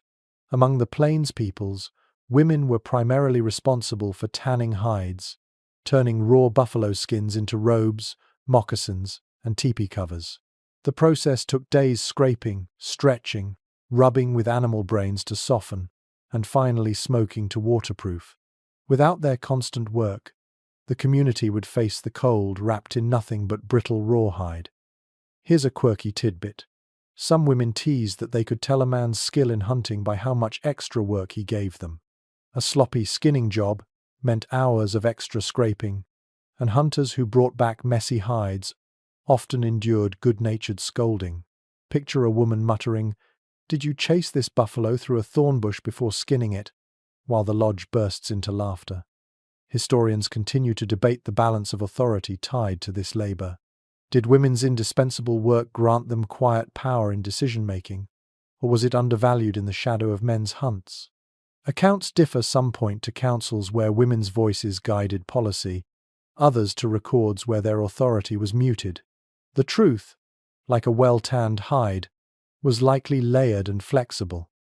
You hear the sounds of the lodge, the steady scrape of stone tools, the thump of hide stretched tighter over a frame, the sharp snap of sinew thread pulled through. The air is punctuated by children's laughter as girls practice sewing with miniature kits, mimicking their mothers, giggling when stitches knot awkwardly. Boys sneak glances, half teasing, but they know their survival will one day depend on those careful stitches too. Beadwork glimmers in the firelight. Tiny bits of shell, bone, and later glass strung into patterns that tell stories of lineage, spirits, and memory. Robes are not only warm, they are canvases.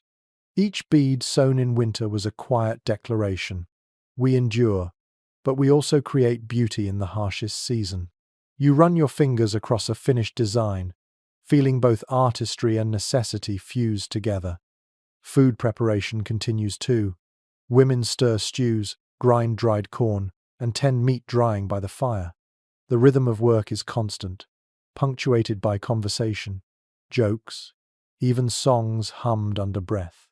The smell of cooking mingles with the scent of smoke and hides, wrapping the senses in layers of survival. And there is humor in the monotony. Someone's thread snaps, scattering beads into the fire, and everyone groans. A child chews on sinew when no one is looking, spitting it out with exaggerated disgust. A dog sneaks close, snatching scraps, chased out with laughter and mock curses. Even in endless work, moments of levity keep spirits warm. By nightfall, progress is visible. Finished moccasins lined with fur, robes soft and pliable, beads glittering faintly in firelight. The women sigh, stretch sore shoulders, and smile at one another. Their labor has stitched another layer of protection around the community, as essential as the fire itself.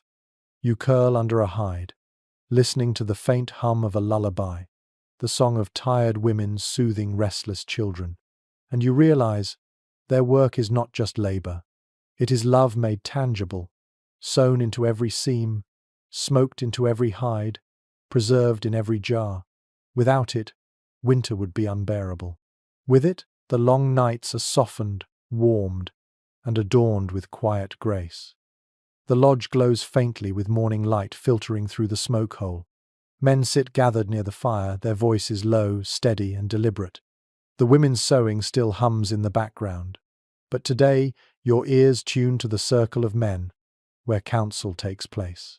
In the heart of winter, decisions grow sharper, just like the air outside. Men's councils were more than idle conversation. These gatherings shaped the future of hunts, defense, diplomacy, and trade. You kneel closer, feeling the warmth on your face, listening as voices overlap, then fall quiet again. A stick is passed, signaling whose turn it is to speak, each word weighed like precious stones in the silence. A mainstream historical fact. Councils were central to governance across native nations, from the Iroquois Confederacy's Grand Council in the northeast to smaller village circles on the plains.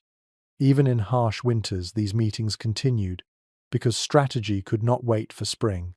Issues of territory, raids, alliances, and hunting routes all demanded foresight. But here's a quirky tidbit. Sometimes council meetings went so long that men deliberately snuck snacks into their robes. Dried meat or a lump of pemmican was hidden, and they'd chew discreetly while pretending to listen with stoic patience. Imagine the suppressed chuckles when someone was caught mid-bite, elders scolding with mock severity. Even in hunger, we must keep dignity. Historians still argue over how inclusive these councils really were. Were women's voices completely absent? Or did influence flow indirectly through kinship ties? Some records show women reminding husbands what to say. Others point to female clan leaders shaping decisions behind the scenes. The debate lingers, like smoke twisting uncertainly toward the vent. You picture the atmosphere. The snap of wood in the fire punctuates speeches. The faint whistle of wind outside underlines pauses. The smell of smoke and dried hides settles heavy in your nose. Every so often, a child shuffles closer to listen, eyes wide, before being shooed gently away. Decisions are not made quickly here, they simmer, like stew, drawing flavor from patience. The topics vary. A hunter proposes sending scouts farther west, chasing rumors of bison herds where the snow is lighter. Another suggests strengthening alliances with neighbors, trading hides for corn. Voices rise, tempers flare briefly, then laughter diffuses the tension. You can almost see the sparks of humor, someone teasing another about exaggerating the size of a herd or mocking a clumsy snowshoe fall from yesterday. Even in solemn matters, laughter threads its way through. And then, silence deepens as an elder begins to speak. His voice is raspy, weighted with decades of winters. Everyone leans in. He reminds the council of past mistakes, of hunts lost to arrogance, of treaties broken by haste. His words roll like the low growl of thunder, a warning that wisdom cannot be rushed. Sometimes, visions or dreams are shared here too. A man describes an animal that appeared in sleep, its message cryptic but urgent. The circle murmurs, debating its meaning, deciding whether to heed it as guidance or dismiss it as imagination. You realize how tightly woven spirituality and governance were decisions grounded in both logic and dream. The council ends slowly, as all things in winter do.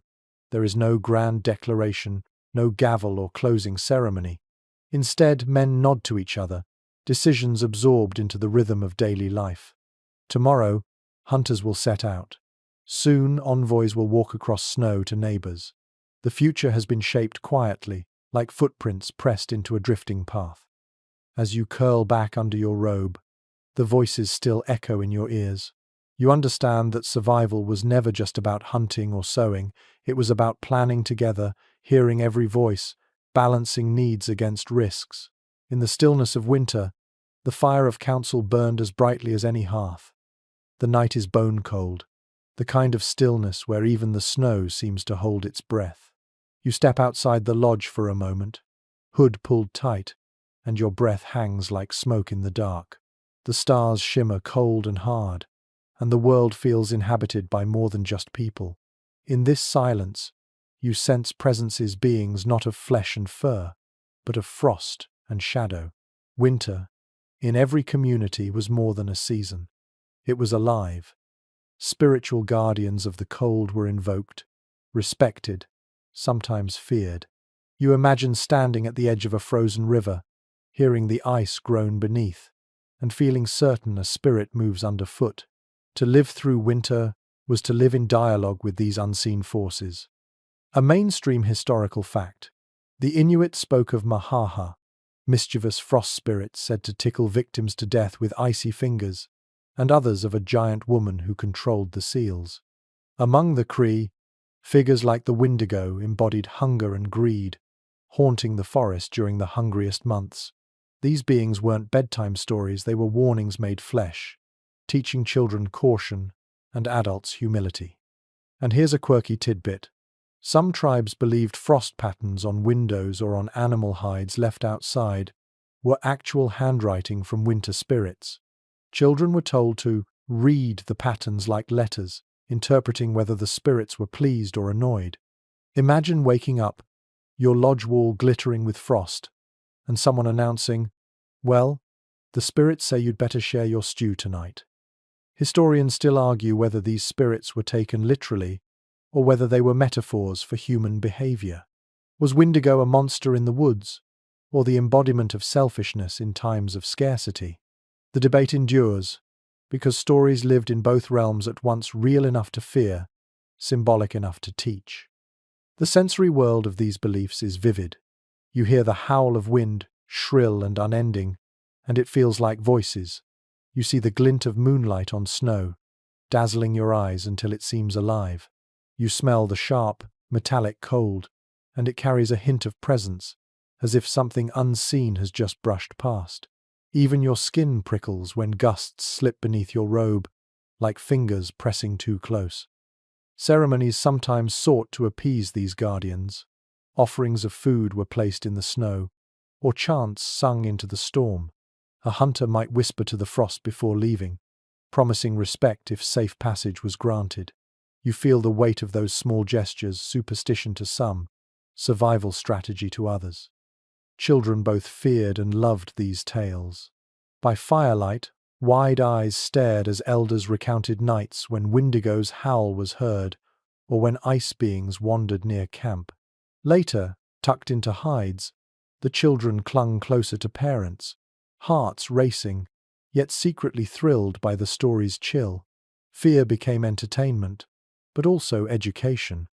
Even humor found its way in. Picture someone sneezing violently in the lodge, only to be told, "Ah, the frost spirit just walked through you."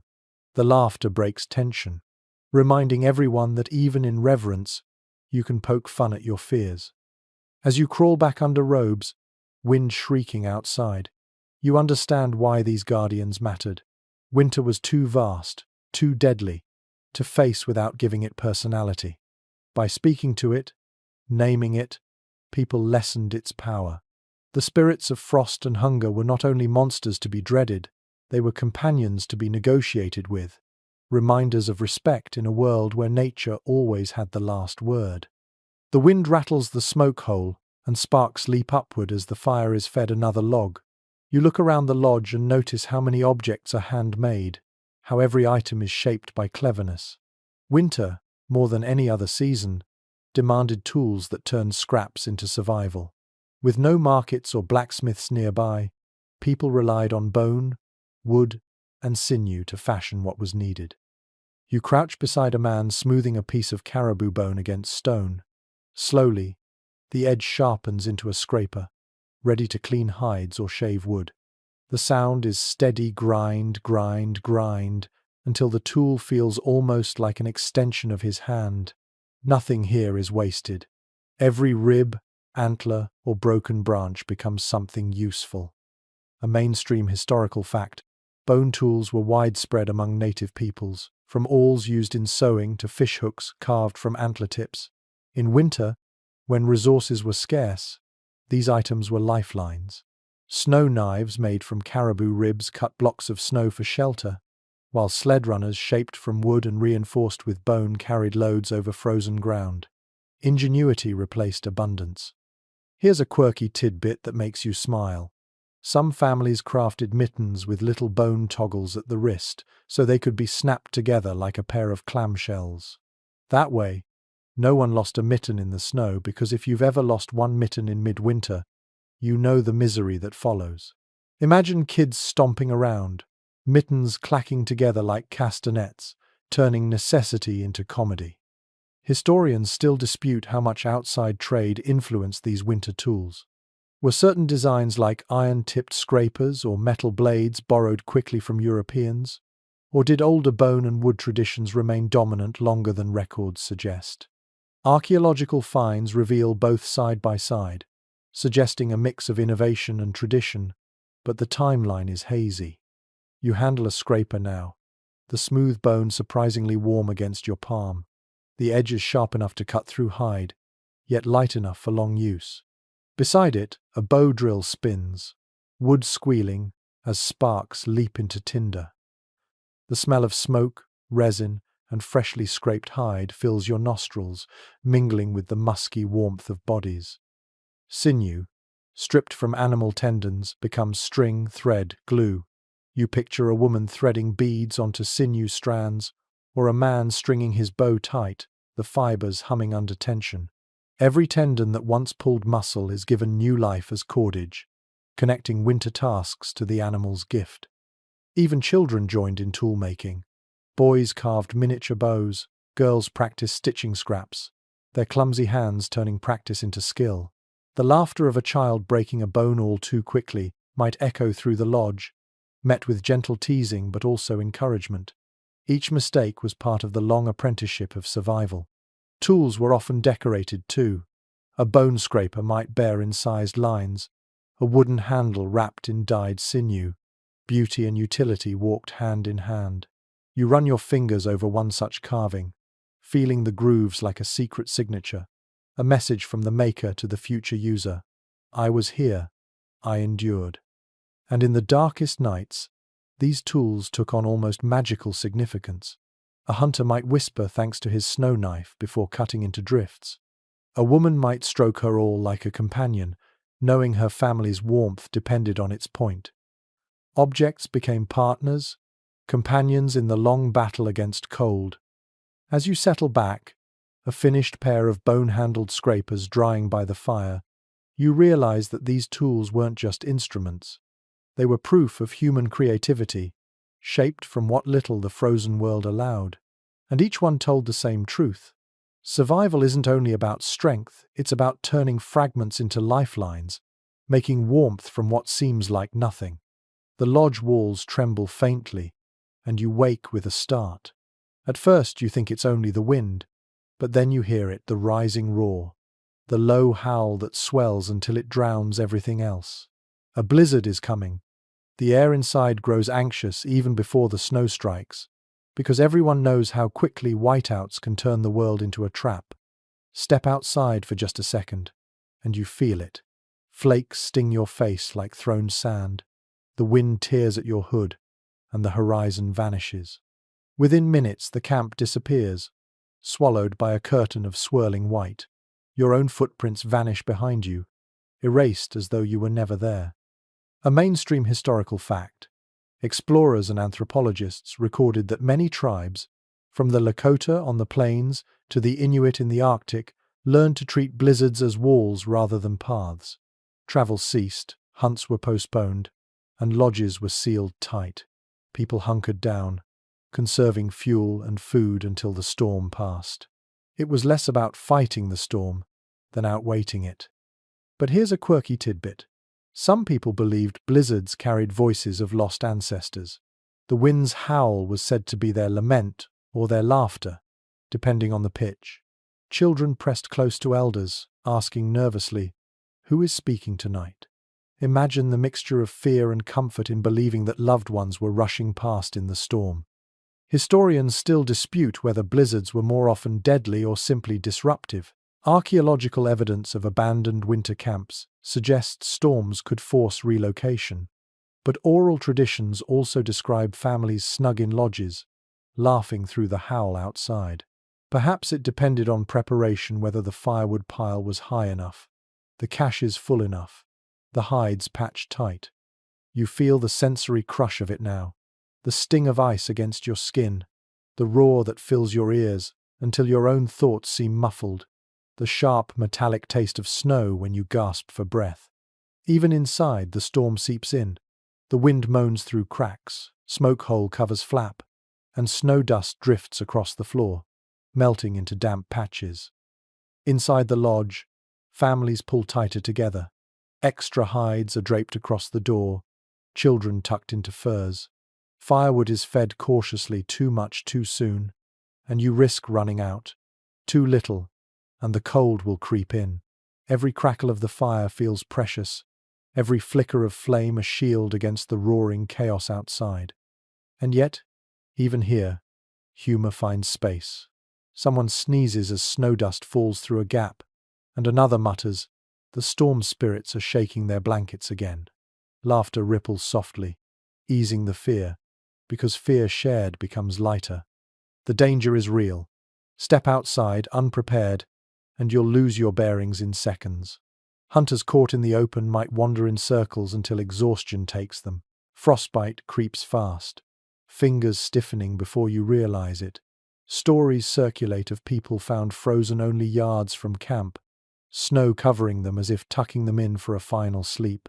You shiver at the thought, pulling your robe closer. But storms always pass. When the howl finally softens and the white curtain clears, the world outside is transformed.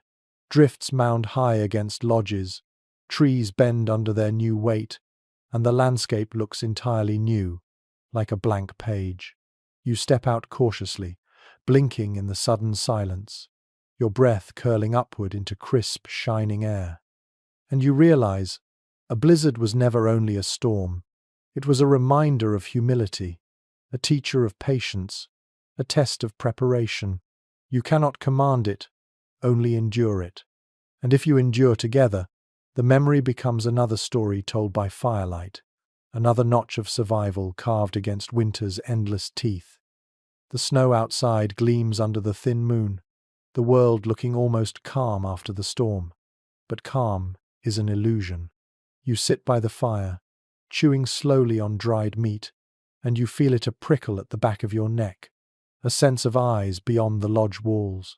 Hunger isn't just gnawing at you, it gnaws at every living thing in this frozen world. Predators prowl when prey grows scarce, and winter pushes them closer than you'd ever like. Wolves are the first you notice. Their howls roll across the valley, long and mournful, the sound threading through smoke holes and chilling spines.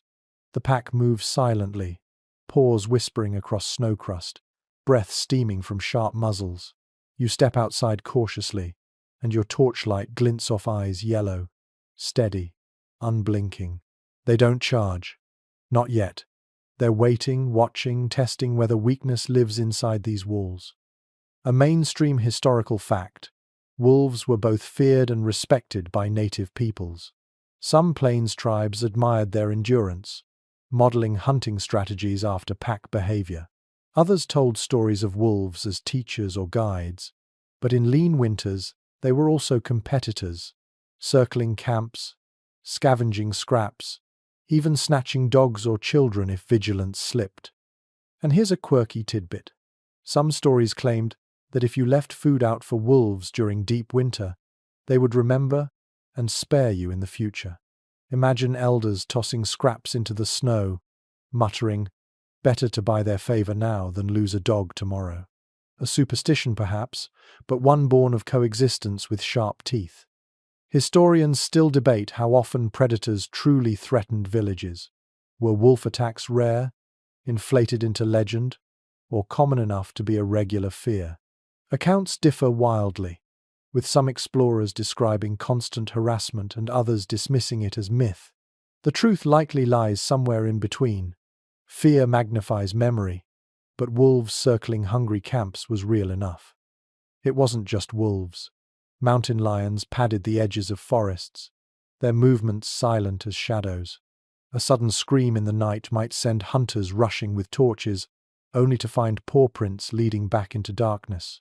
Bears, though mostly hibernating, sometimes emerged restless, driven by hunger to paw at caches or tear into frozen hides. Each predator was a reminder that humans weren't the only ones desperate for calories. The sensory world tightens around you, the musky scent of wolf fur carried faintly on the wind, the crunch of paws circling outside the firelight, the low growl that vibrates in your chest more than in your ears. Your skin prickles, your breath catches, because you know how thin the barrier is between safety and intrusion. Inside the lodge, tension sharpens. Dogs snarl, hackles high, every ear tuned outward. Hunters grip bows and spears, eyes darting to the door. Children huddle closer, whispering questions in urgent voices. Elders murmur calming words, but even their eyes flicker nervously toward the sounds outside. Survival becomes a contest of patience: who will break first, man or beast? And yet, even here, humor sneaks in. Picture someone rolling their eyes as wolves howl yet again, muttering, "There go our neighbors singing off-key." Laughter bubbles briefly, a tiny rebellion against the fear pressing in. Eventually, Hunger drives predators elsewhere, or hunters venture out with courage and torches, driving them back. The howls fade, the eyes vanish, and silence settles again. You exhale, shoulders loosening, only now realizing how tightly you'd been holding yourself. Back by the fire, stew bubbling faintly, you reflect on what those prowling shadows mean. They're reminders that humans aren't rulers of this frozen world, only participants in its endless struggle. You survive because of wit, cooperation, and firelight. The predators survive because of teeth, stealth, and hunger. In winter, all of you share the same goal: to see spring. The storm has passed, the predators have retreated, and now the village stirs with a different kind of energy. Word spreads that it is time to travel, not to hunt this time, but to meet others. Winter may isolate, but it also connects. Frozen rivers, once barriers in summer, now lie hard and slick underfoot, turning into highways of ice. Bundled figures step onto the glittering surface, sleds creaking, goods lashed tight. Trading and alliances in snow are about to begin. You imagine yourself trudging alongside a dog-drawn sled, your breath rising in clouds, each step a crunch on the glassy surface of the river. The sound echoes strangely, as if the ice itself hums beneath you. Villages that in warmer months were weeks apart suddenly feel close. The land, locked in frost, opens surprising pathways. A mainstream historical fact: native communities often used winter gatherings to trade goods that were hard to carry during other seasons. The Lakota, Cree, and Ojibwe, among others, traveled to exchange hides, dried meat, corn, fish, shells, and even stories. Diplomatic councils were timed for these meetings, cementing bonds that lasted long beyond the snow. And here's a quirky tidbit.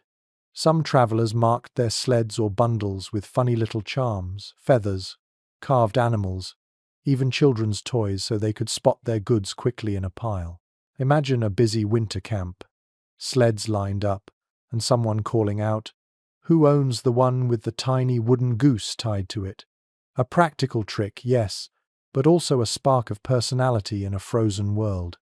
Historians still debate how extensive these winter networks really were. Did trade extend hundreds of miles across snow, or was it mostly local exchanges between neighboring bands? Archaeological finds suggest both: shells from far coasts appearing deep inland, copper from distant lakes carried into the plains, but exactly how much of that occurred in winter remains uncertain.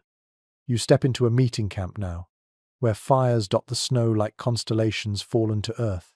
The air buzzes with voices in multiple languages, laughter carrying over the crackle of flames. Women unwrap bundles, laying out goods for inspection. Men clasp hands, offering greetings that feel warmer than any fire. Children dart between lodges, their eyes wide at new faces, dogs, and accents. The sensory world is rich. The smell of smoked fish mingling with bison fat, the clink of shell beads traded for furs, the bright flash of dyed quills stitched into garments. Your fingers trail over a blanket woven from another tribe's skill, marveling at its texture, while someone else admires the beadwork on your moccasins. Trade is more than barter. It is admiration, curiosity, and the thrill of novelty in a season that otherwise repeats itself endlessly. And there is politics, too. Councils form on the edge of these gatherings, firelight glinting on serious faces. Promises of peace are renewed, hunting territories discussed, grievances aired. The rhythm of diplomacy weaves with the rhythm of trade, binding survival not only to food but to words. Yet laughter punctuates the seriousness. Someone haggles dramatically, pretending to faint at an offered price, sending a ripple of amusement through the circle. Children chase each other across the frozen river, sliding wildly, while dogs bark at the chaos. Even in diplomacy, humor becomes its own kind of currency. As night falls, songs rise, drums thrum, voices weave, and the stars above mirror the sparks flying from bonfires. Strangers share bowls of stew, then become friends, allies, kin by the next morning. You feel the warmth ripple through you, proof that even in frozen landscapes, human connection finds ways to flourish. When you finally trudge homeward, sled heavier with goods and spirit lighter with fellowship, you realize winter isn't only about enduring, it's about reaching across snow, finding others in the silence, and proving that even in the coldest season, bonds of trade and trust can keep the fire alive. The sled creaks beneath its new load, furs lashed tight, shells clinking in little bundles, the sound oddly cheerful against the frozen silence. As you trudge home from the trading camp, another sound catches your ear, the shuffle of feet, the rasp of wool on snow. Strangers arrive at the edge of camp, wrapped not in buffalo robes, but in blankets of woven cloth. Their hats are broad, their coats heavy, their breath puffing white like yours. These are Europeans, and with them comes something both strange and familiar, warmth in a new form. Encounters with European winter gear were curious at first. Wool blankets, iron pots, felt hats, and woven mittens seemed both unnecessary and remarkable to people who had thrived for generations without them. You run your hand across a wool blanket, thick, scratchy, smelling faintly of lanolin. It is warm, yes, but not the same kind of warm as buffalo hide, which seems to radiate life itself. A mainstream historical fact, by the 17th and 18th centuries, wool blankets and coats became some of the most traded items between Europeans and native peoples, often exchanged for furs. These goods gradually wove themselves into winter survival strategies, blending with older traditions rather than replacing them outright. And here's a quirky tidbit. Some native people jokingly called wool blankets hairless hides. They found it amusing that Europeans would prize something without fur, comparing it to an animal stripped bare. Imagine the laughter around the fire as someone dramatically draped a blanket over themselves, declaring, "See, I've tamed the naked beast." Historians still debate the effects of these exchanges. Did European gear truly improve winter survival, or did reliance on trade make communities more vulnerable when supplies faltered? Archaeological evidence shows both buffalo hides and wool blankets layered together, suggesting adaptation rather than replacement, but opinions differ. You imagine the sensory blend, the smell of wool mingling with the musk of animal hides, the gleam of metal pots simmering beside clay ones, the sight of snowshoes next to imported boots. A child might wear rabbit fur mittens while wrapped in a wool scarf, embodying two worlds stitched together by necessity. Conversations flicker in firelight. Some admire the new materials, marveling at their warmth and durability. Others shake their heads, muttering that nothing beats the old ways, that buffalo and elk kept their ancestors alive long before ships crossed the sea. Both voices carry weight, both rooted in the same truth. Survival demands what works. And beyond clothing, trade brought change to winter itself. Guns altered hunting, kettles changed cooking, beads transformed decoration. Yet in these frozen nights, the most immediate symbol was the blanket draped across shoulders, the mittens pulled tight, the coat stitched thick.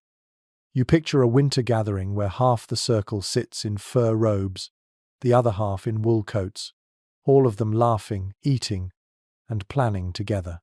The mingling of fabrics mirrors the mingling of cultures, awkward, sometimes tense, sometimes warm, always complicated. At night, you curl beneath layers, one buffalo robe, one wool blanket. The weight presses heavy, the warmth seeps in, and you feel yourself drifting. Two traditions overlap, not yet in harmony, not yet in conflict, but simply sharing space in the endless cold. And you realize, encounters with European winter gear were not about choosing one world over another.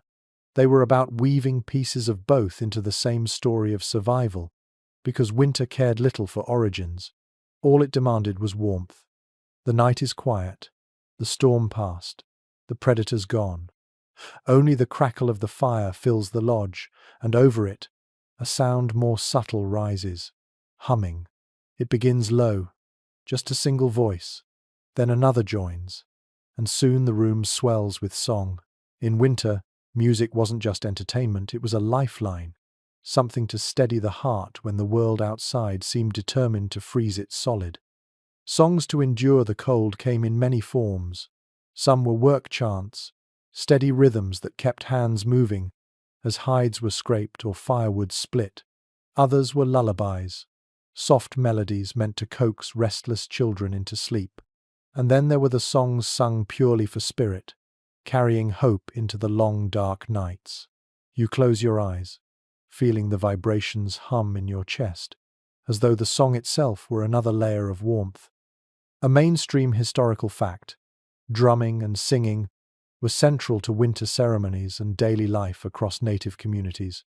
The steady beat of a drum was said to mirror the heartbeat of the earth, reminding everyone that even in the stillness of snow, life pulsed on beneath.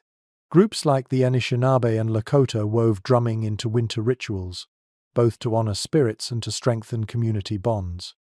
And here's a quirky tidbit. Some winter songs weren't sung to people at all, but to animals. Hunters would softly sing to their dogs before a journey, promising them safety, or to a freshly killed deer, thanking it for its gift. Imagine leaning over a steaming pot of stew, quietly humming to the venison within, while your family teases, "Careful, you'll sing it back to life." Historians still debate whether winter songs were meant primarily for ceremony or for survival morale. Were they prayers, or were they psychological tools to ease hardship? Perhaps both, layered together like the hides and blankets pulled across sleeping bodies. What is certain is that songs were never wasted breath. They were as essential as firewood. The sensory details weave themselves into memory. The thud of a hand drum echoing in your ribs, the high voices rising like sparks into smoke holes, the steady sway of bodies moving in rhythm even in cramped lodges. You hear laughter break into the middle of a song when a child joins too loudly or a dog howls in harmony. Humor stitched itself into music, making it sweeter. Even alone, songs mattered. A hunter trudging across snow might hum under his breath to keep fear at bay. A woman stirring stew might sing softly to steady her hands when food was scarce. You picture yourself walking into the storm, wind shrieking, but inside your chest a melody repeats, stubborn and comforting. You are not alone. By the fire tonight, voices blend. A grandmother leads with a song so old that no one remembers when it began. Children fumble with the words but catch the tune, their giggles sliding into harmony. The fire glows brighter somehow, as if fed by sound as much as wood. And when at last the singing fades into silence, the lodge feels different, softer, stronger. You curl beneath your robe, the echoes still lingering in your ears, and realize that songs were not just to pass the time. They were the proof that spirits could not be frozen. As long as voices lifted into the night, warmth endured. The fire flickers low, shadows leaping high against the curved lodge walls. You lie on your side, half drowsing, when an elder's voice breaks the quiet. It is not a work song this time, nor a council speech. It is a story, but not the kind meant to lull children. This tale is older, stranger, and a little unsettling. Tonight, the lodge will echo with legends of ice beings. Every community carried such stories, whispered when the world outside seemed too still. You sit up, listening as the elder's voice dips low, drawing you into a world where snow itself had a face, where shadows in drifts moved with intent, where the cold carried footsteps that never quite vanished. A mainstream historical fact. Algonquian peoples told stories of the Wendigo, a gaunt, ravenous creature born of greed and hunger. Said to stalk forests in winter, the Wendigo embodied what happened when desperation consumed humanity. The legend warned against selfishness, teaching that to hoard food while others starved was to risk becoming something monstrous. But here's a quirky tidbit. Some tales described trickster spirits who played pranks in snowstorms, tying knots in snowshoes or swapping sleds during the night. Imagine waking to find your carefully laid sleds crisscrossed, dogs howling at the confusion, and everyone laughing nervously, muttering that the ice beings had been up to mischief again. Scholars still puzzle over these legends. Were they literal beliefs, scaring children into obedience, or symbolic tales teaching ethics? Some argue that beings like the Wendigo were psychological mirrors of famine and isolation, while others insist communities feared them as real threats lurking in frozen woods. The debate circles endlessly, like tracks in fresh snow. You feel the sensory weight of the stories as they unfold. The elder leans closer to the fire, his face carved in shadow, eyes gleaming with reflected flame. Outside, the wind moans, perfectly timed, making children squeal and adults exchange wary smiles. The smell of smoke thickens as the tale darkens, and you draw your robe tighter without realizing it. The stories paint vivid images. Giants made of ice striding across plains, their voices booming like thunder, frost tricksters laughing in gusts of wind, skeletal shadows peering into lodges, searching for cracks in the walls. You picture them vividly, so much so that every creak of timber sounds suspicious. Every draft of cold air feels like a hand brushing your skin. Yet, even in fear, laughter finds a place. Someone mimics a monster's howl too dramatically, and the lodge erupts with giggles. Children peek out from under hides, half terrified, half thrilled, begging for more. The line between horror and humor blurs, because even frightening legends carry warmth when shared together. And beneath the entertainment lies the lesson. Survive the winter not only with food and fire, but with kindness, humility, and generosity. To mock the spirits too much, or to give in to selfishness, was to invite the ice beings closer. The tales pressed morality into memory as firmly as snow pressed prints into the earth. When the story ends, the fire pops, showering sparks. Everyone exhales as if waking from a trance. You stretch, still glancing at the shadows near the door just in case. And as you drift into sleep, the elder's voice lingers, wrapping around your dreams like a second blanket. Because in frozen nights, fear and wonder walk together, and legends of ice beings remind you that winter is not empty. It is full of watchful eyes, both real and imagined. The blizzard has passed, the howls of predators have faded, and the night sky opens wide. You step outside, robe pulled close, and nearly lose your breath, not from the cold this time, but from the clarity above. The stars look close enough to touch, each one sharp as a blade, their light scattering across the snow like diamonds spilled on a black cloth. It's in these nights, when the air is thin and still, that the sky becomes both compass and scripture. Star maps in clear skies were more than decoration. They guided hunters across plains, told travelers when to move, and framed stories of origin.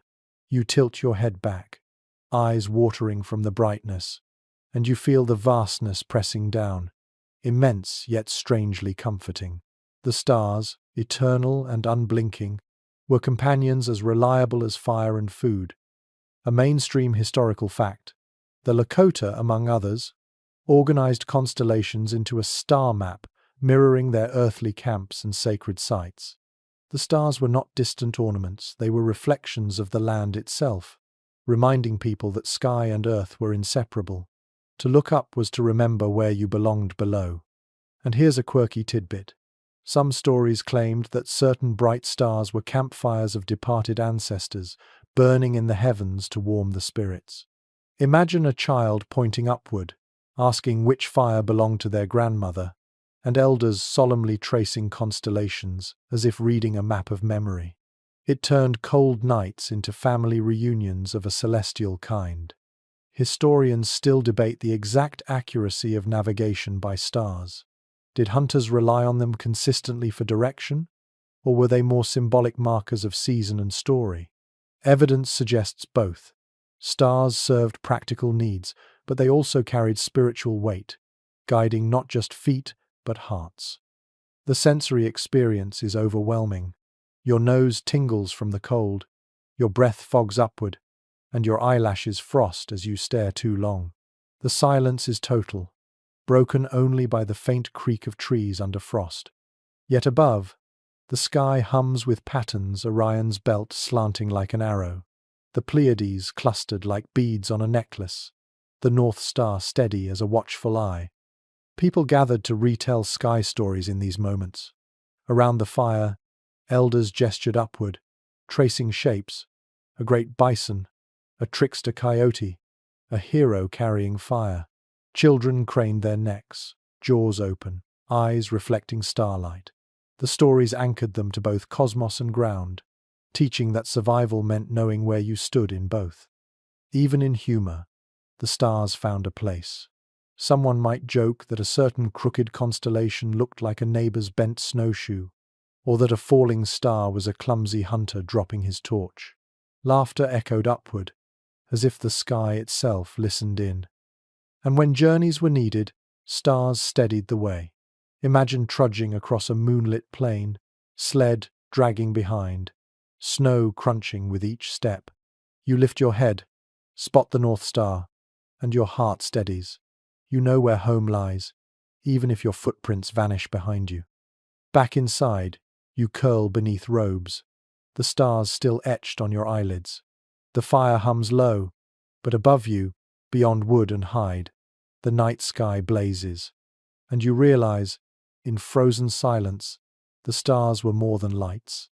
They were memory, guidance, promise maps etched not on paper but on the eternal canvas overhead. The air feels different tonight. You step outside and catch a faint drip, drip, drip from the lodge roof, each droplet glinting in moonlight before vanishing into the crusted snow. The ground smells faintly of wet earth beneath the frost, and for the first time in months, a soft breeze carries something gentler than knives of ice. Spring teases its return. But you've lived through winters before, you know better than to trust too quickly. The snow is still deep, and storms have a way of lashing out just when you let your guard down.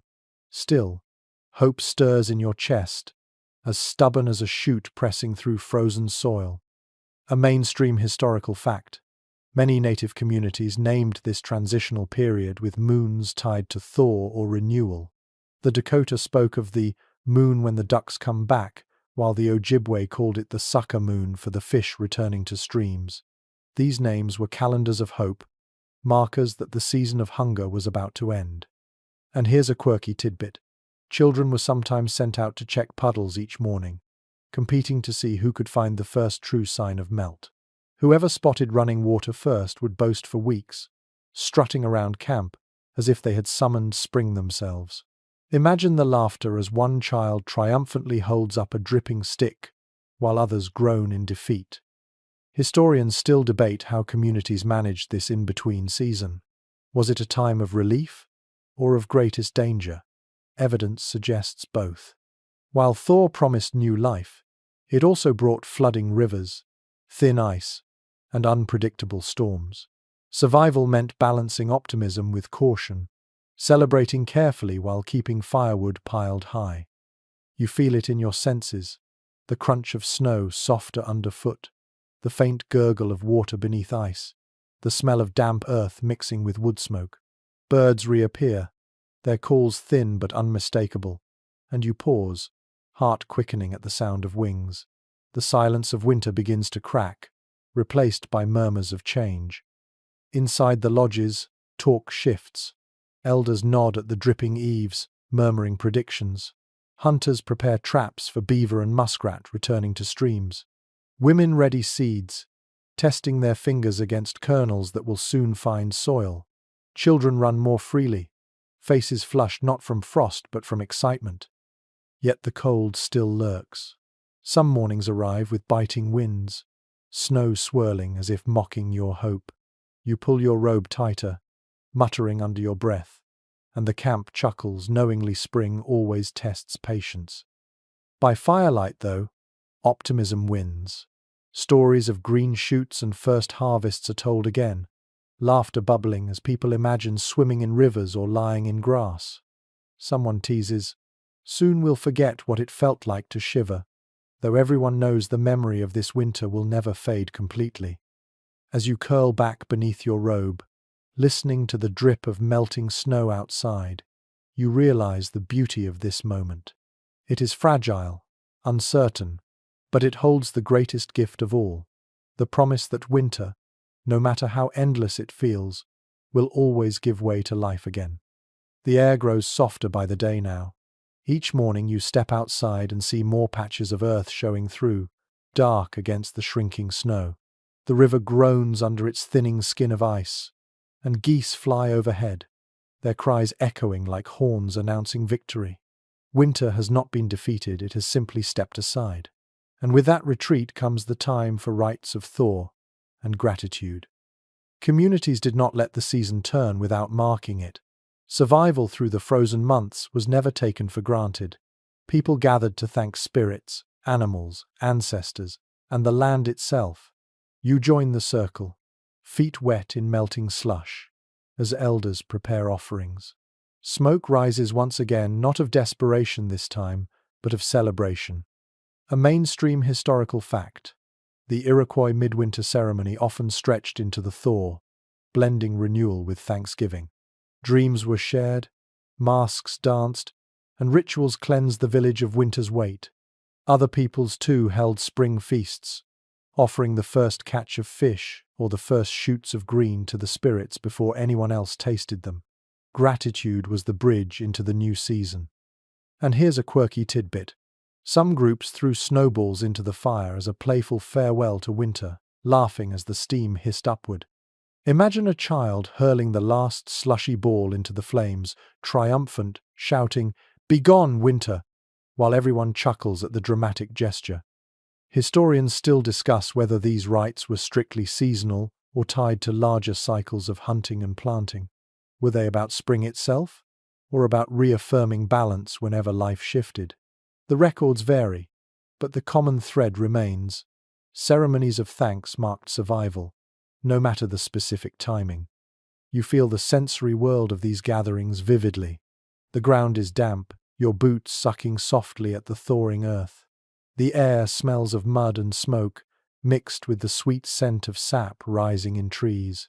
Drums pulse again, slower this time, matched with songs of renewal. Voices rise, not in mourning or fear, but in joy full round, echoing off hills still patched with snow. Food plays its role too.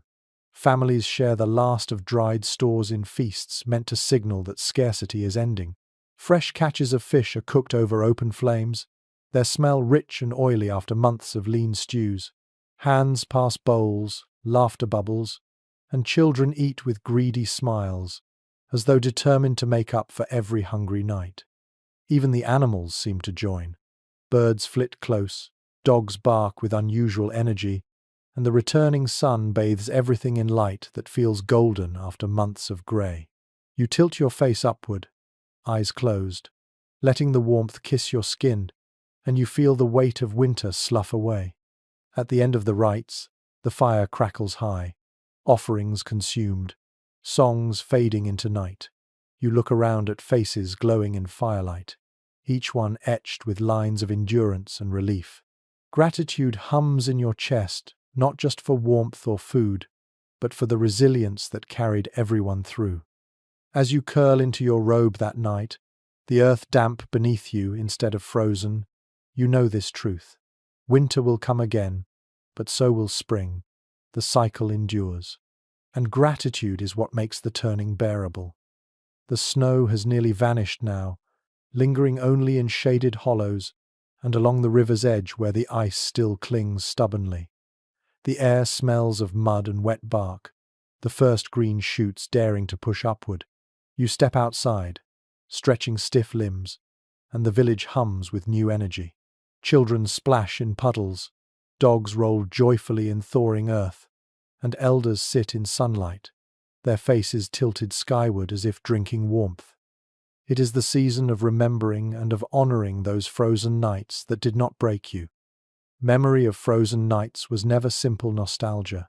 It was a collective act of storytelling, each family recalling the trials, the laughter, the visions, the hunger, the hunts.